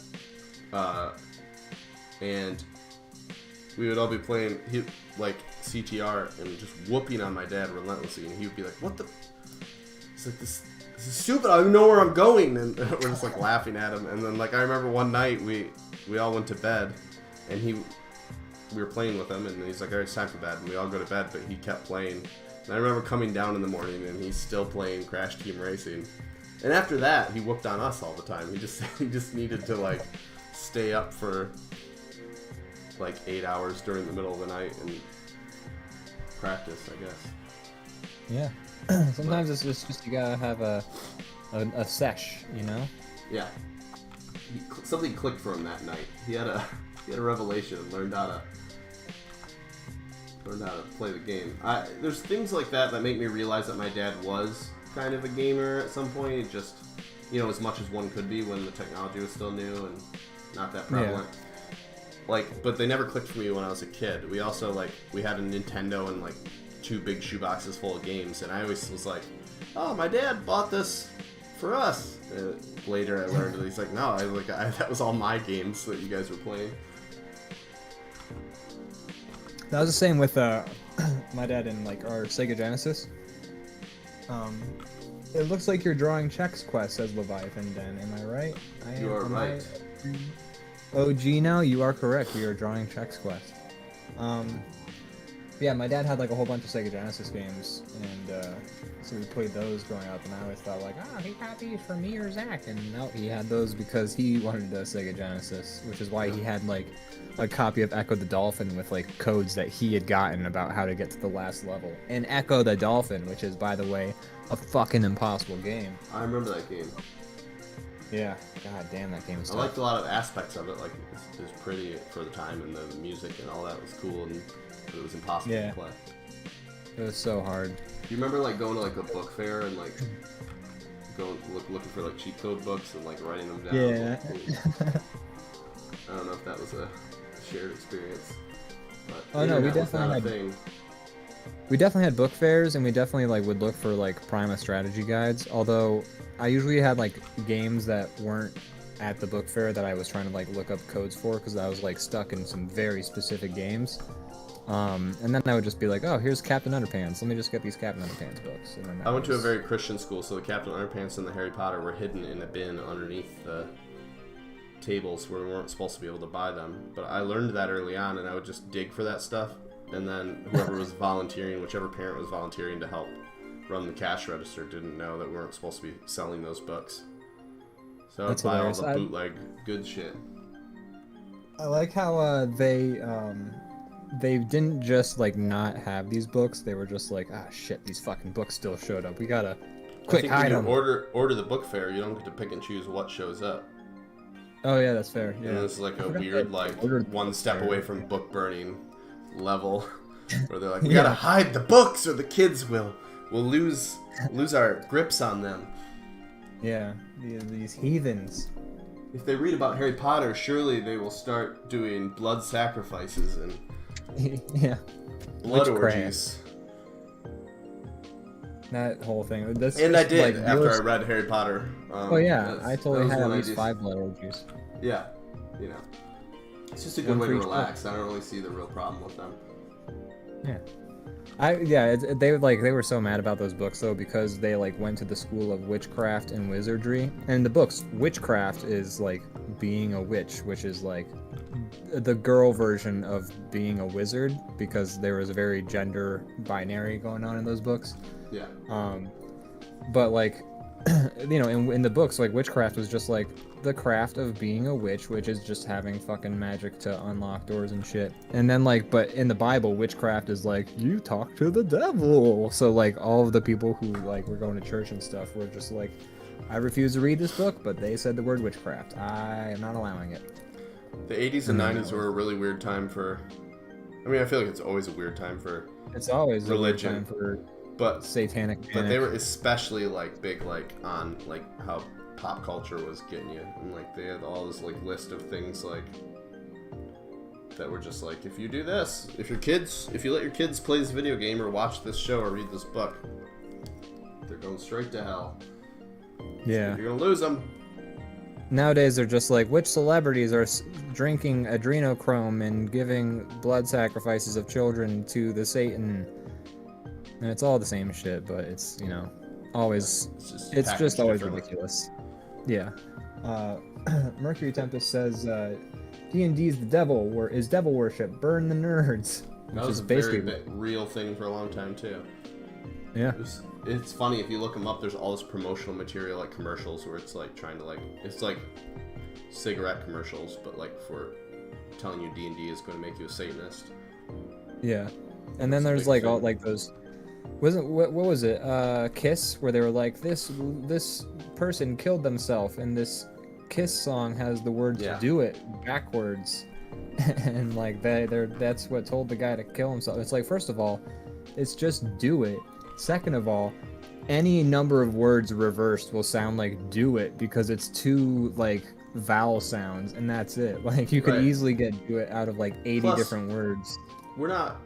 Every Kiss song is not about violence. Every song is about fucking. Like every Kiss song, every single Kiss song is that. That's what it's about. So don't worry, it's not about Satan. It's about sex. Fucking. Knights in Satan services. That's what it stands for. That's what they used to say. God, man, they reach so hard.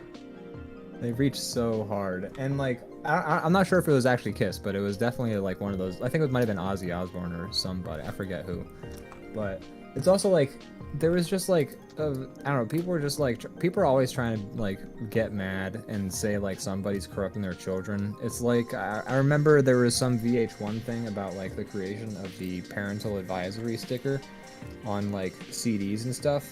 And like the dude who apparently started the whole thing, like his story makes me so like I don't mind parental advisory stickers on CDs. I get it. Yeah. If you don't want your kid listening to swear words, that makes perfect sense. That's fine. But the guy who like apparently started the whole drive, his like story on VH1 is he's like in the interview and he's just like, so I love Prince and I bring home a Prince album and I have my kids in the room and I'm like, hey, we're gonna listen to the new Prince album, and then like the first words on the album are, I want to kiss the fuck out of your mouth, and it's just like, yeah, dude, that's like every Prince song. Like, how can you say you're a fan of Prince and like, oh, I'm gonna like listen to this Prince album and like with my kids in like, no, dude, every Prince song is about fucking. Literally every Prince song is about like having freaky sex. Like, what did you like? You're clearly lying. You clearly just like found your cash cow. So I don't know, it's so. Or I think this maybe it's like there's this thing that was well loved by a parent, and then they had kids, and then they haven't experienced it in a while, and then they're like, hey, this thing, I liked this, and they listen to it, and they're like, oh, shit, I forgot what this was, type thing. I feel this like isn't Bat Dance. Yeah, I've only heard Bat Dance by Prince, and that one's fine. That's all about Batman. We got some shit.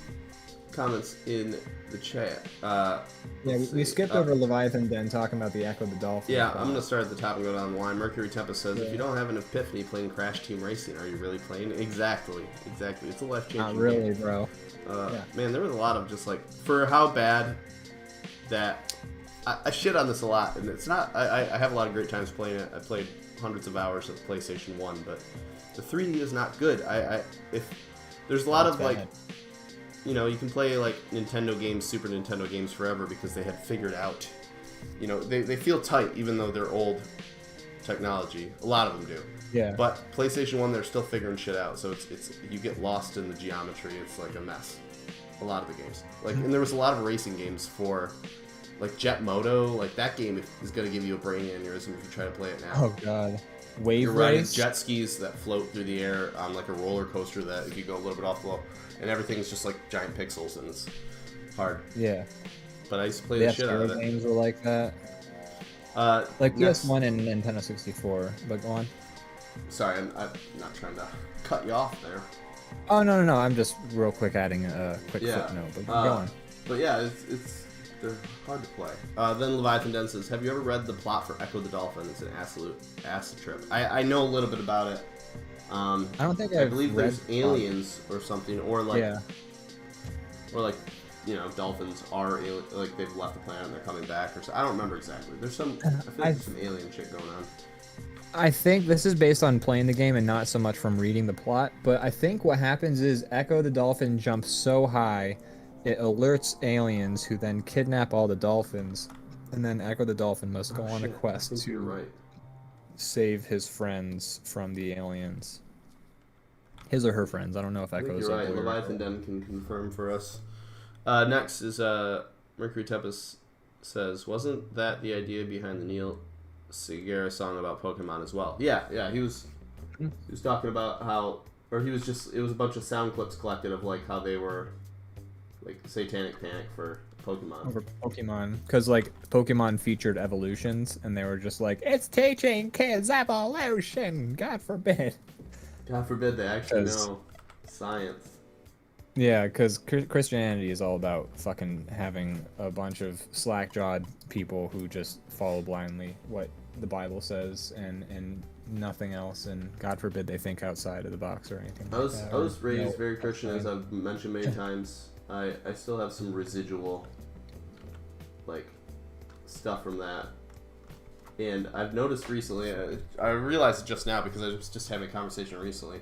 But I've noticed whenever I like talk to another person that I think might be religious, I get, if I ever bring up evolution, and not just like let's talk about the theory of evolution, but like when I'm like, if we're having an actual conversation where I'm like, I wonder what the evolution like. Yeah. Like evolutionary purpose for this thing that this, you know, whatever. I get like nervous that they're gonna like be upset that I'm bringing it up. And I think it's just like a residue from like being raised that way, because it never happens. Everybody's like, yeah, we all believe this now. Yeah, it's strange that it was like horrible to even mention growing up. I mean, there are certain people who I think will go off, but I think you have to really like, they have to be people who are already shitty. I don't know, but when I was first dating my ex, like I said something, we were talking about something, and I said like, oh, thank God or whatever, and then she like gave me a look, and she's like, you're not like, and I was like, no, I'm not religious at all. Don't worry about it. No, I'm not. Like, oh, thank God, and then we got along fine then after that. But it was a funny moment of like, I said like, because certain phrases in our language are still very religious, almost like, oh, thank the Lord, even though I have no Lord to thank or whatever. But it still sort of does have that ring of like, is this guy like fucking cuckoo bananas over the Bible? If we had anyone who was religious in the chat, they're gone now. Yeah, we're sorry if we're using like I don't care. No, I know, but I don't want to like make anybody feel uncomfortable here. I'm just, I think I tend to be personally a little more aggressive in the way I talk about it than some, because I was fully drank the Kool-Aid as a young kid and like was in an environment where it was like very like strategically fed to me. And that absolutely. I'm bitter about, because I'm totally cool. Like a grown adult gets into religion, great. If it, some people benefit, their lives are better because of it. Sure, some people find spirituality in it, and that's wonderful. But like tricking a kid is like a weird thing that I'm not cool with, and I'm still bitter about it. Yeah, and I mean, we've talked at length with friend of the show, fan of the show, Kyle, before about that sort of subject, like the sort of indoctrination sort of things that we have gone through as kids. And we both have stories of like really fucked up things that they've said to us as kids, and it's just like, holy shit, do they really say that like black people are like have the mark of evil and that's why they have that skin color? Because I certainly learned that in school. I didn't learn it. It was brought up as a potential theory, which still just, like, when it comes to the Bible, like, everything's a potential theory. So it's like, oh, this is just as valid of a argument as, Noah fucking grew seed pods or something like that, and that's how we repopulated. I don't know. It's all fucking bullshit. So, but yeah, so that's I think why I'm a little more like angry about it. I think. Yeah. I'm also angry just because like of all the good that's sort of been, there's like been a lot of good done in the name of religion, but then there's also been a lot of horrific bad shit that's also been done in the name of religion, and you can't really sort of what's the word? Reconcile the two. I know a lot of religious people have a good head on their shoulders and use it for good, and it benefits them in a good way. But I also know the opposite. I know a lot of people that use it to look down on others and judge people and feel better about themselves, and that's that's not cool. Yeah, 100%. Yeah. Cool. We can move on from that though. Yeah, we should read the chat though. Yeah. Let's see. Or were you about to read it? You can go ahead. Oh yeah, okay. Leviathan then mentions, he says, hey, I don't know if you read about the Echo the Dolphin thing, but you should definitely read it sometime. Fun fact about Echo the Dolphin, though, one of the developers was super paranoid about his kids renting Blockbuster games and beating them too quickly, so he designed one of the levels to be unimaginably hard to beat for his children. That way his kids and other consumers wouldn't just buy the game and try to return it right away or return the rental fast to help promote the game. So that's an interesting thing, which I feel like a lot of games back then would do that, especially arcade games. Very clear that was the goal in like the Nintendo, Super Nintendo era. I think first off coming off of arcades, where that was how they were built, so that people would spend as many coins as possible to keep playing.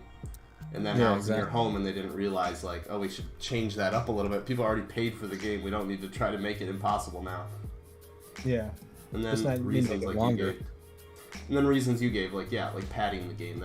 They still do that to this day. Certain games have techniques for artificially making the game longer.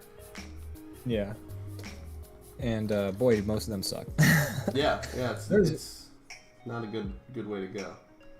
There is one game that still makes me mad. It's for the Nintendo 64. It was called Jet Force Gemini, and it looked like a fun little like space third-person shooter with aliens in it, and it was a pretty cool game. It had some cool concepts in it, but like it was weird. So you play the game, you play like 3 levels as the one. There's 3 characters: a boy, a girl, and a dog.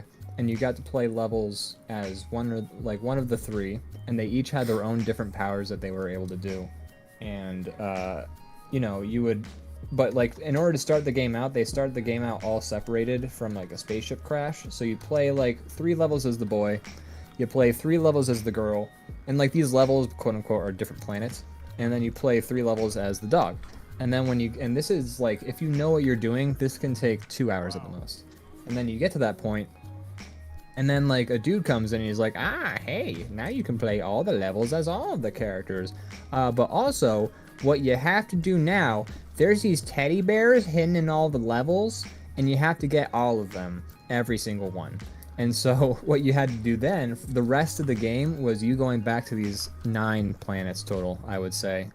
And, like, trying to find all these different locations that you can reach with, like, one specific character. And then there's these little, like, teddy bear looking characters who they have different like behaviors. Some of them just like stand there, some of them like start running in fear, and some like most of them just stand there, and like it's like one specific model type that like runs in fear. But the thing is, there's also enemies that will sometimes just try and kill these things. Like there's a specific enemy that specifically like beelines straight for these dudes and like tries to kill them, and you have to like defeat the enemy before he kills them. And then like the game is, you have to rescue all of these dudes, but like they don't make it like that's it. Then the game becomes like this giant fetch quest, and it stops being fun immediately, and you need like a strategy guide to know where you're supposed to go to get all these teddy bears. Right. And it makes me so mad because I'm just like, it was a fun game for the first 9 levels or so, where I was just playing a pretty straightforward like third-person shooter with like some hidden areas and like shit I could jetpack to. Now you're making me go back to all these levels and play them over and over and over again, trying to hit checkpoints and then killing these teddy bears, like, or saving these teddy bears. Like, fuck you. Like, yeah. That is so rude. I never beat the game. Ran out of ideas. They did, and I had a strategy guide for the game, and even like playing the game for hours on end, strategy guide in hand, still never beat the game. With like the time of like the free time of a fucking like grade school child, so which is all the time. That's all the time in the world. Dumb shit. I'm gonna draw Crash Bandicoot right now. And your Neo Cortex is pretty solid. Thank you. I did it without using reference, except for the letter on his forehead. I was like, I feel like there's a letter on his forehead, and then I looked it up, and it is an N because his name is Neo. What was your guess for the letter? N for Neo Cortex, or W for wow. Oh my thing's not even working. I tried to queue up the Owen Wilson wow. I gotta get this thing figured out. We're gonna lose all our viewers if I can't get this soundboard working. Get your correctly. You know what I say? It's your wow. Wow. Wow. First, take a big step back and literally fuck your own face! Is that okay? Is that Tropic Thunder? That is Tropic Thunder, that is correct. Okay. I feel like I would, even though Tom Cruise is kind of crazy, I feel like I would like him a lot more if he just stopped having such an ego with the roles he picks. Does that make sense? I feel like he's still trying to play like leading man shit. I mean, I guess that pays the bills and people go see the movies, but like, I would like him if he just like did some weird roles at his old age. I like him better in the weird roles than I do in the leading man roles. I think I already did. Did I link you to that like video of him in like giving the baseball monologue from that movie Oblivion? Yes. Okay. That I don't know why that scene just exemplifies everything I don't like about Tom. I have nothing bad to say about Tom Cruise other than the fact that he's brainwashed by a crazy cult. But you know, otherwise I really have no reason to hate Tom Cruise other than like his face makes me want to punch him, and like the way he carries himself in all of his movies just exemplifies, I don't know, a whole bunch of stuff that I'm just like would annoy me like a person. I agree. There's a very popular TikTok channel that deepfakes Tom Cruise right now, and not like, you might have seen some of it because I think some of it started to go a little viral, but it doesn't do it in a way like they're just putting his head on like another character. It's like literally a dude that has got his mannerisms down and the voice down, and then he films himself doing weird shit, and then really accurately, like he spends the time doing the rendering, so the deepfake is really like convincing. And so he just makes, and they're all like 10 seconds long, and they just make him look so much crazier. It's like, that's hilarious. You gotta check them out. They're just like, I feel like a lot of people are, if you're Tom Cruise's PR people, you're trying to figure out how you can sue this guy, because they're making Tom Cruise look even crazier, and they're convincing. They seem real. That's incredible. They're pretty fun. I love that stuff. I like you know, the specter of deepfakes like ruining objective truth and all that stuff is terrifying, but at the same time, I love a good deepfake that is just like when they put like Mike Tyson as all of the roles in like Family Matters or something like that. Yeah, like goofy great. Shit like that. I really enjoy. Yeah, I could argue that's a little scary, but like the title of the channel is called like Tom Cruise Deepfake. Like he's not fake. He's not trying to like. He's not trying to convince anybody. He just does a really good job. That's the only part that's like, if someone's not paying attention. I don't know. Yeah. It's funny. I like it a lot. But yeah, I could see if I were the person being targeted, I might be like, I don't like this. Right. No, yeah. thank you. I would probably feel some type of way, to be sure. Yeah. Yeah, you should definitely watch those after we get off the show. There's not many of them. There's like probably 10 of them, and they're all like about 10 to 15 seconds. But they're just like the guy, whoever the guy is doing it, he's got his Tom Cruise. He might look nothing like him, I don't know, but he's got his Tom Cruise impression down. I mean, it's got to be his facial expressions too, if it's going to be believable, right? Yeah, like one of the big, like I remember when like deepfakes were first like announced, I guess, quote unquote, but like one of the things they said that really goes into like selling the personality is like matching the expression, because the way somebody smiles or like shows excitement, like the way their face contorts is going to be different than like how other people's faces like do those same expressions. So like that's sort of like a big way that our mind sort of like, you know, identifies people as like, well, this guy's got it down. Like, he's maybe a peek behind the curtain would take away the fun, but like he straight up, he's got it down. If deepfake technology didn't exist, you would be like, this is fucking real, 100%. I've seen like a video a while ago of like some guy sort of doing something along those lines. So that may have been like in the early days of that TikTok, but I think I may have seen one or two. But you actually saw like the guy who was sort of making the deepfake thing. So like you could kind of see like, no, this dude doesn't look a thing like Tom Cruise. Gotcha. But I'm not sure if that's the same guy or not. I don't know. It might be. I don't know. But either way, it's fun. It's fun for me, you know? Yeah. It's just a person consuming endless amounts of media. I'm having a great time. You know, people say that TikTok's a lot of fun. I should really check it out more. I enjoyed it. I don't know how healthy it is for our brains to just like consume rapid fire stuff, but it's definitely fun. Whether it's good for me or not, that jury's still out on that. Yeah, whatever. We're all gonna die anyway. Yeah, might as well have exactly. fun. Enjoy every second you can. There's some quality stuff on there. It's a lot of people have moved there too, just like make quick. And it also is very like honed in to what you like. Yeah, so, they sort of like. The more you like stuff, the more you get exactly what you're looking for, and the dopamine just keeps pouring in. until your dopamine receptors are completely fired out. They're and you just numb. can't. Yeah, exactly. Leviathan Dunn says, my proudest video game achievement is getting the sun sigil on my very first try in FFX. I'm trying to think what sun sigil. I played a lot of FFX in my day. I'm trying to remember what the sun sigil is. I feel bad. I feel like it's his proudest moment. We should be responding with like, hell yeah, but we're both like, I don't know what that is. It's a video game. I don't know. I know. I can FFX, only be so. But... Yeah, I mean, I can only be so proud of like video game achievements though, because at some point it's just kind of like, yeah, I don't know. That's the game is designed for you to eventually like get the thing. But some of them are very hard. Like, if somebody were to say like, "Oh, I beat Sephiroth in Kingdom Hearts," I'd be like, "Yeah, that's pretty tough." But I don't know. I don't know. Video game achievements, I'd never really elicit like they probably did when I was a lot younger, and I'd be like, "What, dude? You fucking got the Magus Sisters and the Sun Sigil in FFX?" I was trying to look I'm it just up. Kind of like.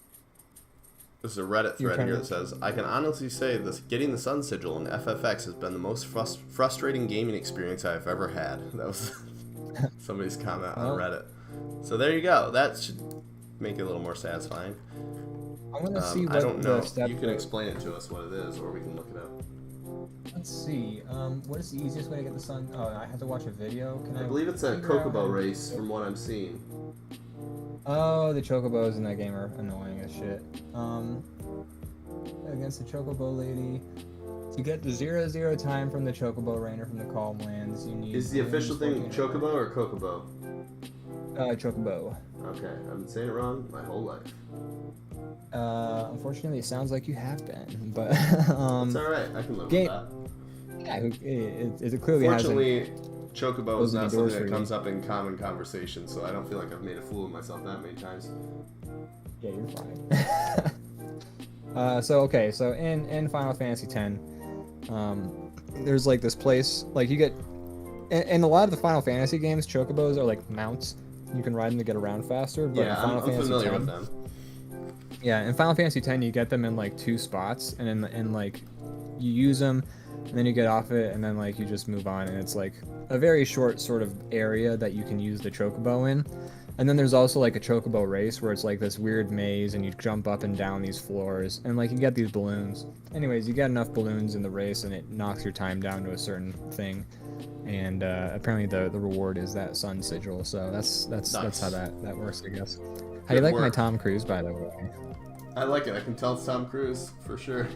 I was just about to comment on it, but I won't cut you off like I keep doing.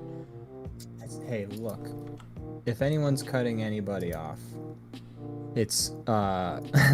I was gonna make a really horrible joke. I'm not gonna say it anymore. All right. I was gonna say no. It's you're debating now on whether you're gonna still say it. And that's the thing is, once you make a horrible joke in your head and then you stop yourself from saying it, but you've already like hit a certain point of no return at some point. Because if you say like, I was gonna say something terrible, but I don't want to say it, it's kind of like, okay, well you've brought us this far. You might as well just fucking say it because we know that like. We already know what you're capable of. Yeah, so. But, no, I'm okay. I'll just move on. Feel free. Sometimes We're recording these. I'm like, it's like some weird manipulation where I'm trying to absolve myself. So I'm like, I couldn't possibly say it. All right, here I go. It's like, all right. Well, that's lame too. Oh, so you you had a fucked up thought, and you just wanted to, as you said, absolve yourself before you say it. You're still gonna say it, yeah. Yeah. But no, I'm not gonna say it. It's okay. All right. Chocobos. What's your favorite color chocobo? Yellow, because I'm a basic. That's a good one. Bitch. They have all the different. What? They're just every color. I think there's pretty much like a golden chocobo. I think the golden chocobo is like the one, cool. Which is basically yellow but shiny, I guess. Yeah, gold is yellow but shiny. You're right. Yeah, it's like I guess a little bit more orange too, yeah. Or something like that. This shiny yellow. It's just let's not kid ourselves here. Let's not put on airs about gold It's just shiny yellow. Yeah. I've been saying it for years. No one wants to hear it. Gold is just shiny yellow. Shiny yellow, like who the fuck cares? Just get pyrite. It's the same shit. Whoop-de shit. Oh, this yellow's shinier than normal yellow. Big deal. Gosh, let's base our entire financial systems and societal structures off of this shiny yellow. I wish I could have been there in the early days where everybody was comparing shiny rocks to decide which one was going to be currency. Hey guys, I found a geode. Fuck you. We don't know that. Oh, get out of here with that trash. It's like a rainbow inside of a rock. That's too many colors. We need to pick one, and it has to be real shiny. Shiny. What's the color that everybody hates? Everyone raise your hand if it's yellow. Everybody hates the color yellow? Okay. Now what if we made it shiny? Let's make it the thing we base our entire society and our financial systems off of? Okay, I see everyone's Oh, you all hands. love it now? Great. Yeah. Shiny yellow. You like yellow as soon as it's shiny. I should The ugliest fucking color, aside from like puke green. Are you anti-yellow? This sounds weird actually, but no, it's just yellow is like if you take the color slider in this thing and you look at like all the hues of yellow, you get a very, very slim amount Some real of gross yellow. colors in there. There's a lot of really gross yellows. It's got to be vibrant, maybe mustard. Other than that, throw it all out. I don't want none of it. It gets worse the more you when you're in yellow, but it's also sort of moving towards green. Then it gets real bad. Yeah. And like especially if you get like yellow and then you just like go towards the darker hues, or it becomes just like a horrible what is this? Burnt umber? More no. like burnt fuck you. That's not burnt umber. That is like. Okay. Like. It. The only thing you can compare it to is like bodily functions that occur due to like poor dietary choices or an infection. Other than that, the color is nothing. I mean, burnt ochre is closer, but burnt ochre is prettier. Burnt umber is like red, orangish, brownish. Yeah, right? and burnt ochre is sort of along the same lines, but burnt ochre it looks like goes closer towards the yellow end of the spectrum. Yeah, there's some burnt ochre. But yeah, I'm looking at like these burnt ochres that are still like these are still fine. Yeah. Just there's of all the colors that is same with orange. Orange too. Orange gets really muddy too. It gets gross, yeah. Yeah, like especially because like brown is essentially dark orange, and like there's a lot of browns that just look real nasty because they look like poop a little bit. That looks fine actually. It's also contextual. Like what colors are next to certain colors will make them look better. But it's hard to write them all off. But whenever I'm picking a yellow color for like a picture, I have to be like really specific about that yellow. Yeah, you can't more be so as than any loosey-goosey with like kind of other colors. It's very true. Good point you made there. And I would like to say that this is specifically in the context of picking colors in art. Nothing else. Nobody read into the shit I just said at all. Please, for the love of God. None of it's weird, I swear. I'm not making weird statements about anything. It's just the color yellow is really fucking ugly a lot of the time. That's all. People get really touchy about colors sometimes. Judging the rainbow. The world seems to. Yeah, that's true. You got me there, buddy. Leviathan Den says, sometimes when I feel useless, I like to remember that Nintendo designed the GameCube with the handle so you could carry it over to your friend's house easier. I think it was a fantastic console, by the way. It's all love. I didn't have a GameCube. Did you have a GameCube? I didn't either. No, I feel like I missed out on some of the glory days of Nintendo because I don't know. I think you said your dad was really into it, so that was why you had a lot of stuff. We didn't really have many gaming things because my parents were like, what? Why would I? I'm like, can we get a Super Nintendo? Can we get a Nintendo 64, GameCube, all that? And they'd be like, what? No. You have like a Nintendo, you have a PlayStation. Why do you need a new one? You got a no, perfectly good Nintendo right there. So, no, not giving. So yeah, we didn't have any of that stuff. I played it like friends. But no, I never had Nintendo 64. Unfortunately, I never had Super Nintendo. I never had Interesting. GameCube. I played them a lot at friends' houses, so I definitely got my fill. But I never had them. No. GameCube was the one I really feel like I kind of just never really got to experience. Yeah. Yeah, we had like a Nintendo 64, and then it came time for like, you get an Xbox, a PS2, a GameCube, and like I was in the get a GameCube crowd. My brother was in the get a PS2 crowd, and it was like a fight we had for like a full year of like, get a GameCube. No, we're getting a PS2, because we could only get like one or the other. Like it wasn't like, you know, yeah, we couldn't get both. It just wasn't gonna happen. Our parents were not gonna spring for that. So, and then like, we ended up going PS2, which I think was the right choice. I think the PS2 was a solid console to go with.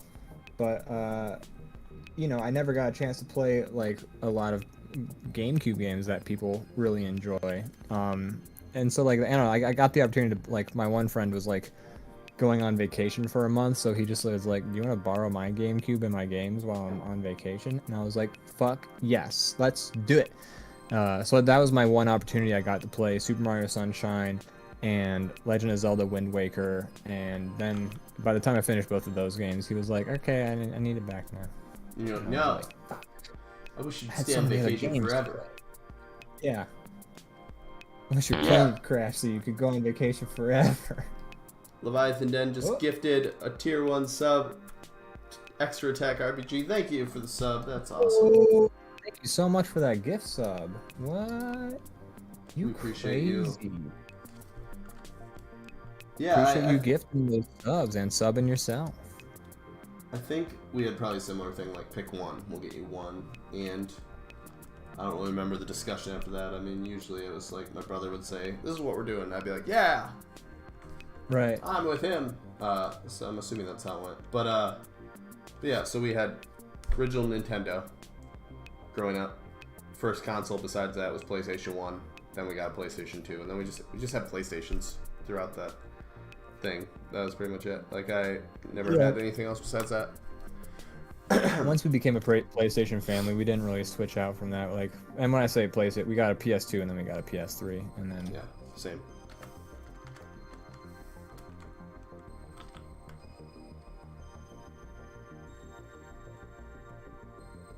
But yeah, I played a lot at like my cousin's house and my friend's house and stuff like that. My cousin next door, who was like practically like a brother at the time, just how much we hung out.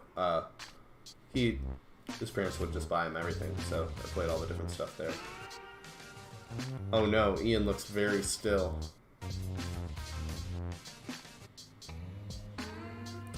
Ian is either very like focused right now, or he's gone. Well, until he gets that sorted out, thanks again for the sub Leviathan Den. We appreciate it. That's awesome. Let me check on Ian's situation.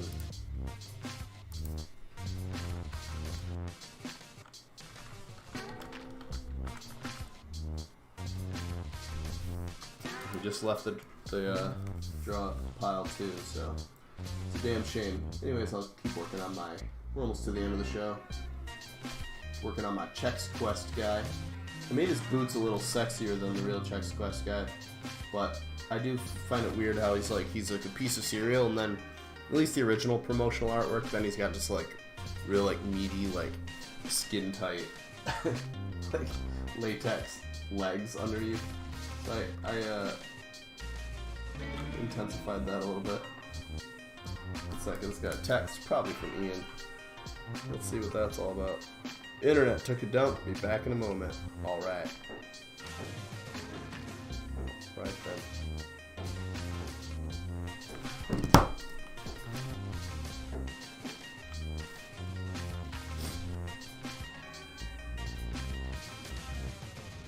But yeah. Hello. Oh, he's back. He's back.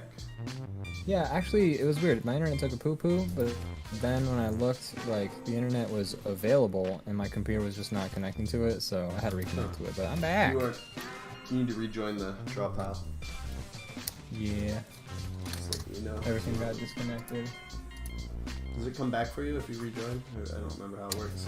Yeah, it's catching up, but we're back to where we were. That's why that was the best part about switching over from DrawPile to this program, or no, from Open Canvas to this program was like if we had to disconnect in Open Canvas, like yeah, we just finish up the storyboard without the other person, which was the worst.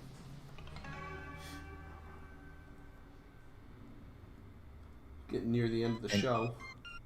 Sure is. Did I miss any comments or some sweet chat messages while I was away? No, I was just talking about how I made Chex Quest guy. What's his name? Frank Chexter, I believe. Frank Chexter. Or Frank I made Chexter. his legs a little sexier than the actual one, just because I find it funny in the like original promotional art. He's like a big piece of cereal, and then there's just like two like latex, like skin tight, like muscle legs coming out of the bottom. Which is funny to me. That's yeah. Oh, I'm sorry. It is Fred Chexter. That's his Chexter, name. Not Frank. That was close. You're very It's like close. the same name. I was just calling him Chex Quest guy.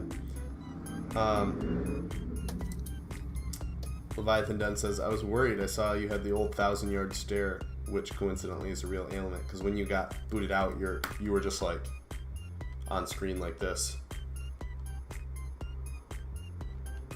Weird, did you hear me say like I'll be right back? Because at the same time, like my brother. Oh, that's so funny. I was my talking brother to you and you stopped responding, and then I looked at you and you were just like frozen in time.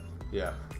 But it was like a little bit too like close to how someone might actually look. So yeah, just like that. Oh, he's gone again. Damn. But coming into the bet. That's very funny because like when I apparently disconnected, like my brother had just come in my room and was like, "Hey, just blah blah blah blah blah blah something or other," and so then I came back and noticed that like you were also like completely silent. I'm just like, wow, he's being very patient while I have this conversation. And then it turns out I'm a very polite man.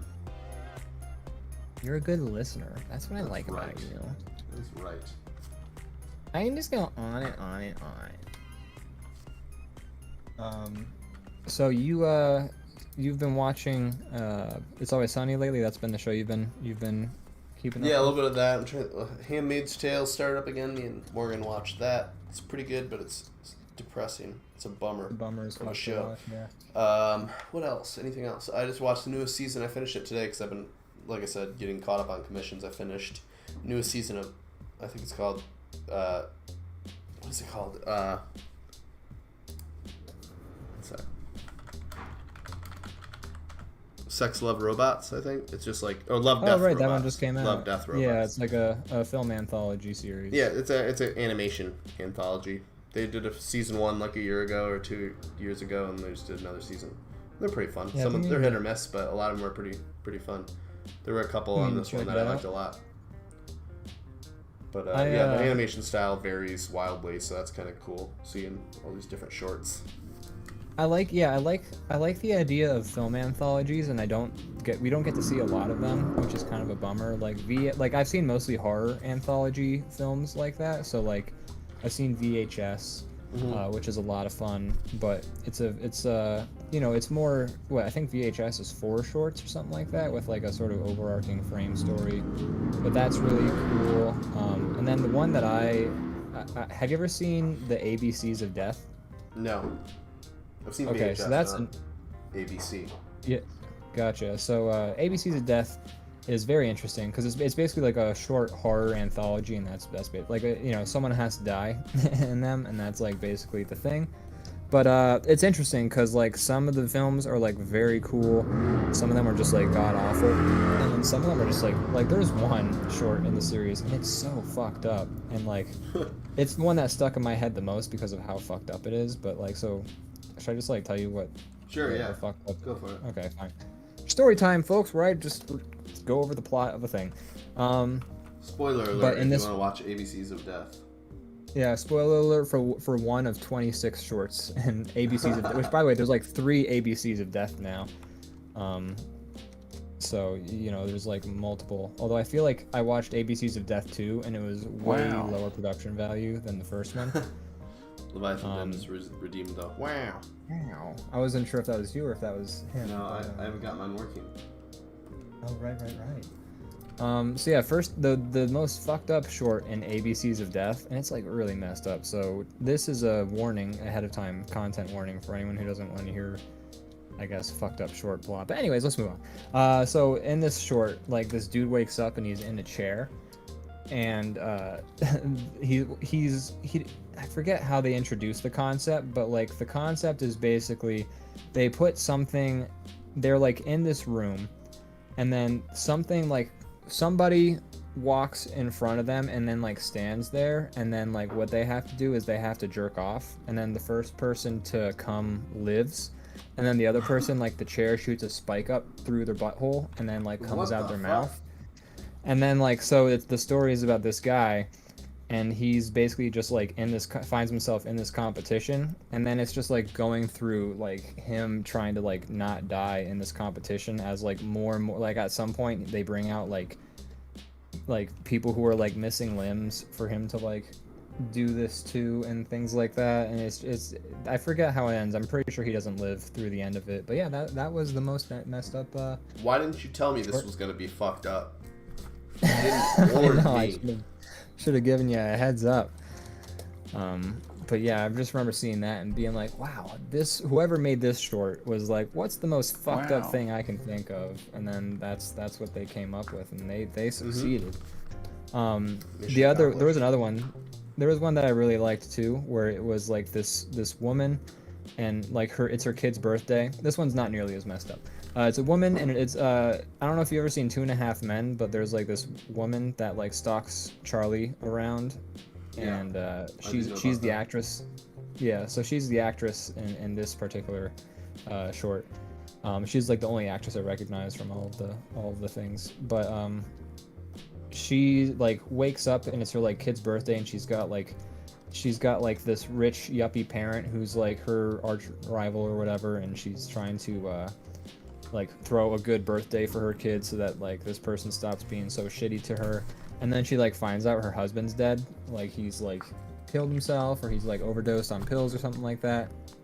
So she's like trying to like hide his body while people are arriving for the party, and like she's trying to throw this party. And then like at some point she dresses the guy up in like an Easter bunny suit, like a bunny outfit, because as like the mascot, and then sits him down somewhere. And then like the whole thing ends with like the kid's about to blow out the cakes, and then somebody goes to pull the mask off the bunny, and she's like, no, and then, you know, they all see that it's a dead guy inside the suit, and then that seems like there's better ways to hide a body than to set it down right in the middle of the party. Yeah, I forget what leads. It's like a whole series of events that culminates in that, and like she tries to hide it in a closet, but then like he falls out of the closet, and like it's just like one of those like constant scrambling to like solve a really messed up situation sort of. It's like a modern day Weekend at Bernie's situation. It's basically Weekend at Bernie's, but like a little more morbid, a little darker. Yeah. Leviathan Den says cargo vroom. Yeah, sorry about that. We, like I said, the bikers out here are being extra egregious. Real ornery. They just want to show off their motorcycle and how it goes vroom vroom. They're vroom vroom vroom. I wish life was that simple for me. Like all joy could be just built out of revving an engine, obnoxiously loud. A cargo vroom. Everyone thinks I'm so cool. I wish I feel like bikers feel real good about. I think they think they're being received a lot better than they are. Yeah. Not all bikers, but the ones that are like sound bombing at the neighborhood type thing. This is why I think bikers hang out in gangs, is because they're the only people who will put up with themselves. Like, if you, like, have a biker and he, like, goes to, like, some place and he's like, and then he's like, hey, how you doing, Mrs. Kahinkus or whatever? She's gonna be like, you fucking are so loud on your bike and it sucks. Can you not? But like if he goes and he's like, "Hey, Toolshed, how's it going?" and then Toolshed's just like, "Hey, we're so cool." Yeah, that is true. That's Yeah, they hang out in a group because it's the only place they get positive reinforcement for their favorite thing in the world, which is going vroom vroom. Yeah, I mean, I've never seen Sons of Anarchy or the Mayans, so I don't know if like there's I have more to imagine reasons. that's what like, a lot of the conversation meth. is about. Is Yeah, vroom, like. vroom.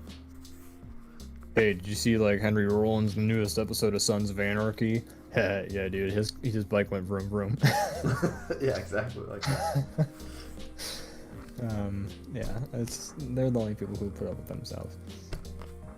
On that note, it is 10 o'clock unless you still have some more finishing touches to add to Crash. Dog, I have been trying so hard to draw for the last 30 minutes after I drew Crash Bandicoot, and then You nailed Tom it. Look at Cruise. that Tom Cruise. He's right there.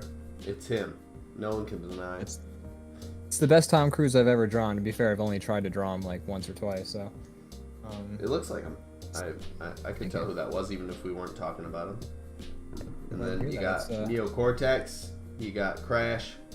We got Fred Chex. We got Mr. Fred Chexter. On that note, do you have anything to plug? Well, you know, there's a lovely show we do every 8 p.m. on Mondays, for about 2 hours or so, called DrawBomb. I don't know if you folks have heard of this, but yeah, it's really wonderful. fun. We'd love to see you folks there. If you're free on an 8 o'clock on a Monday, come check us out at DrawBomb on twitch.tv. Yeah, we have a lot of fun with it, and we hope you do too.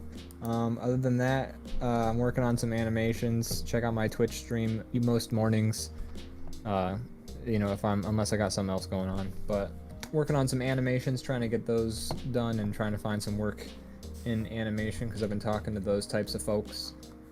But yeah, that's all I got personally. How about you?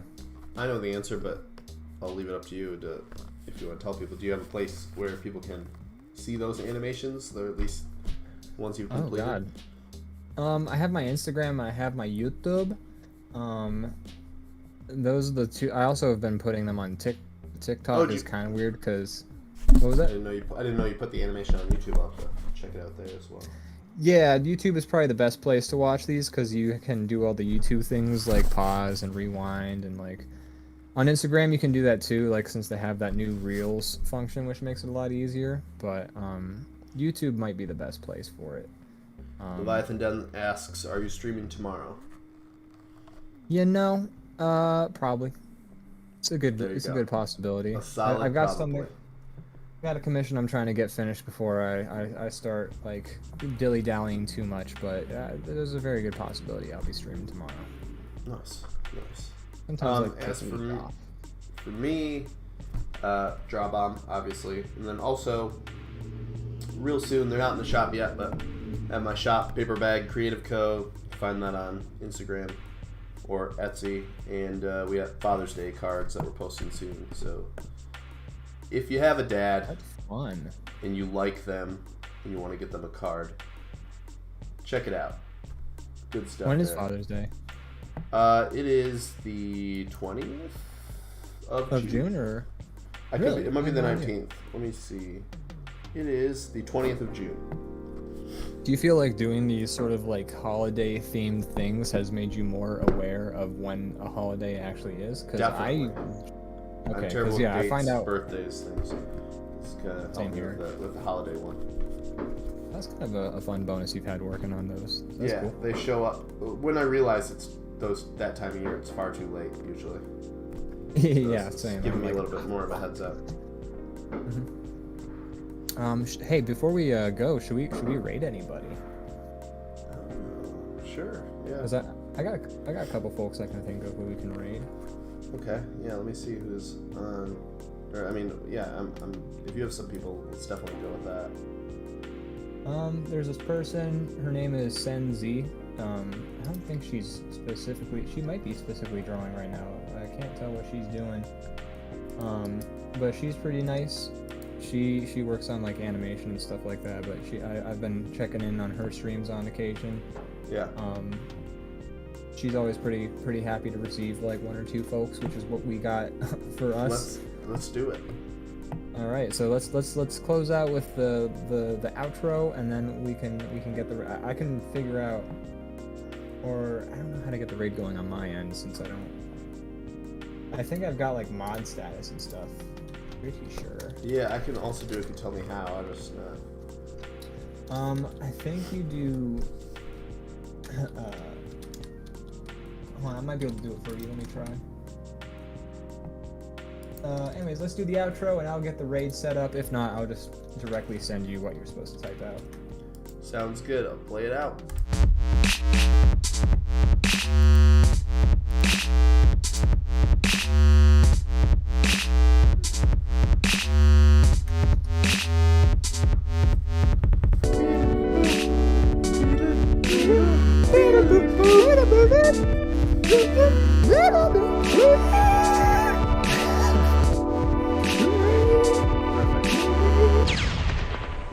Sounds so good. There you go.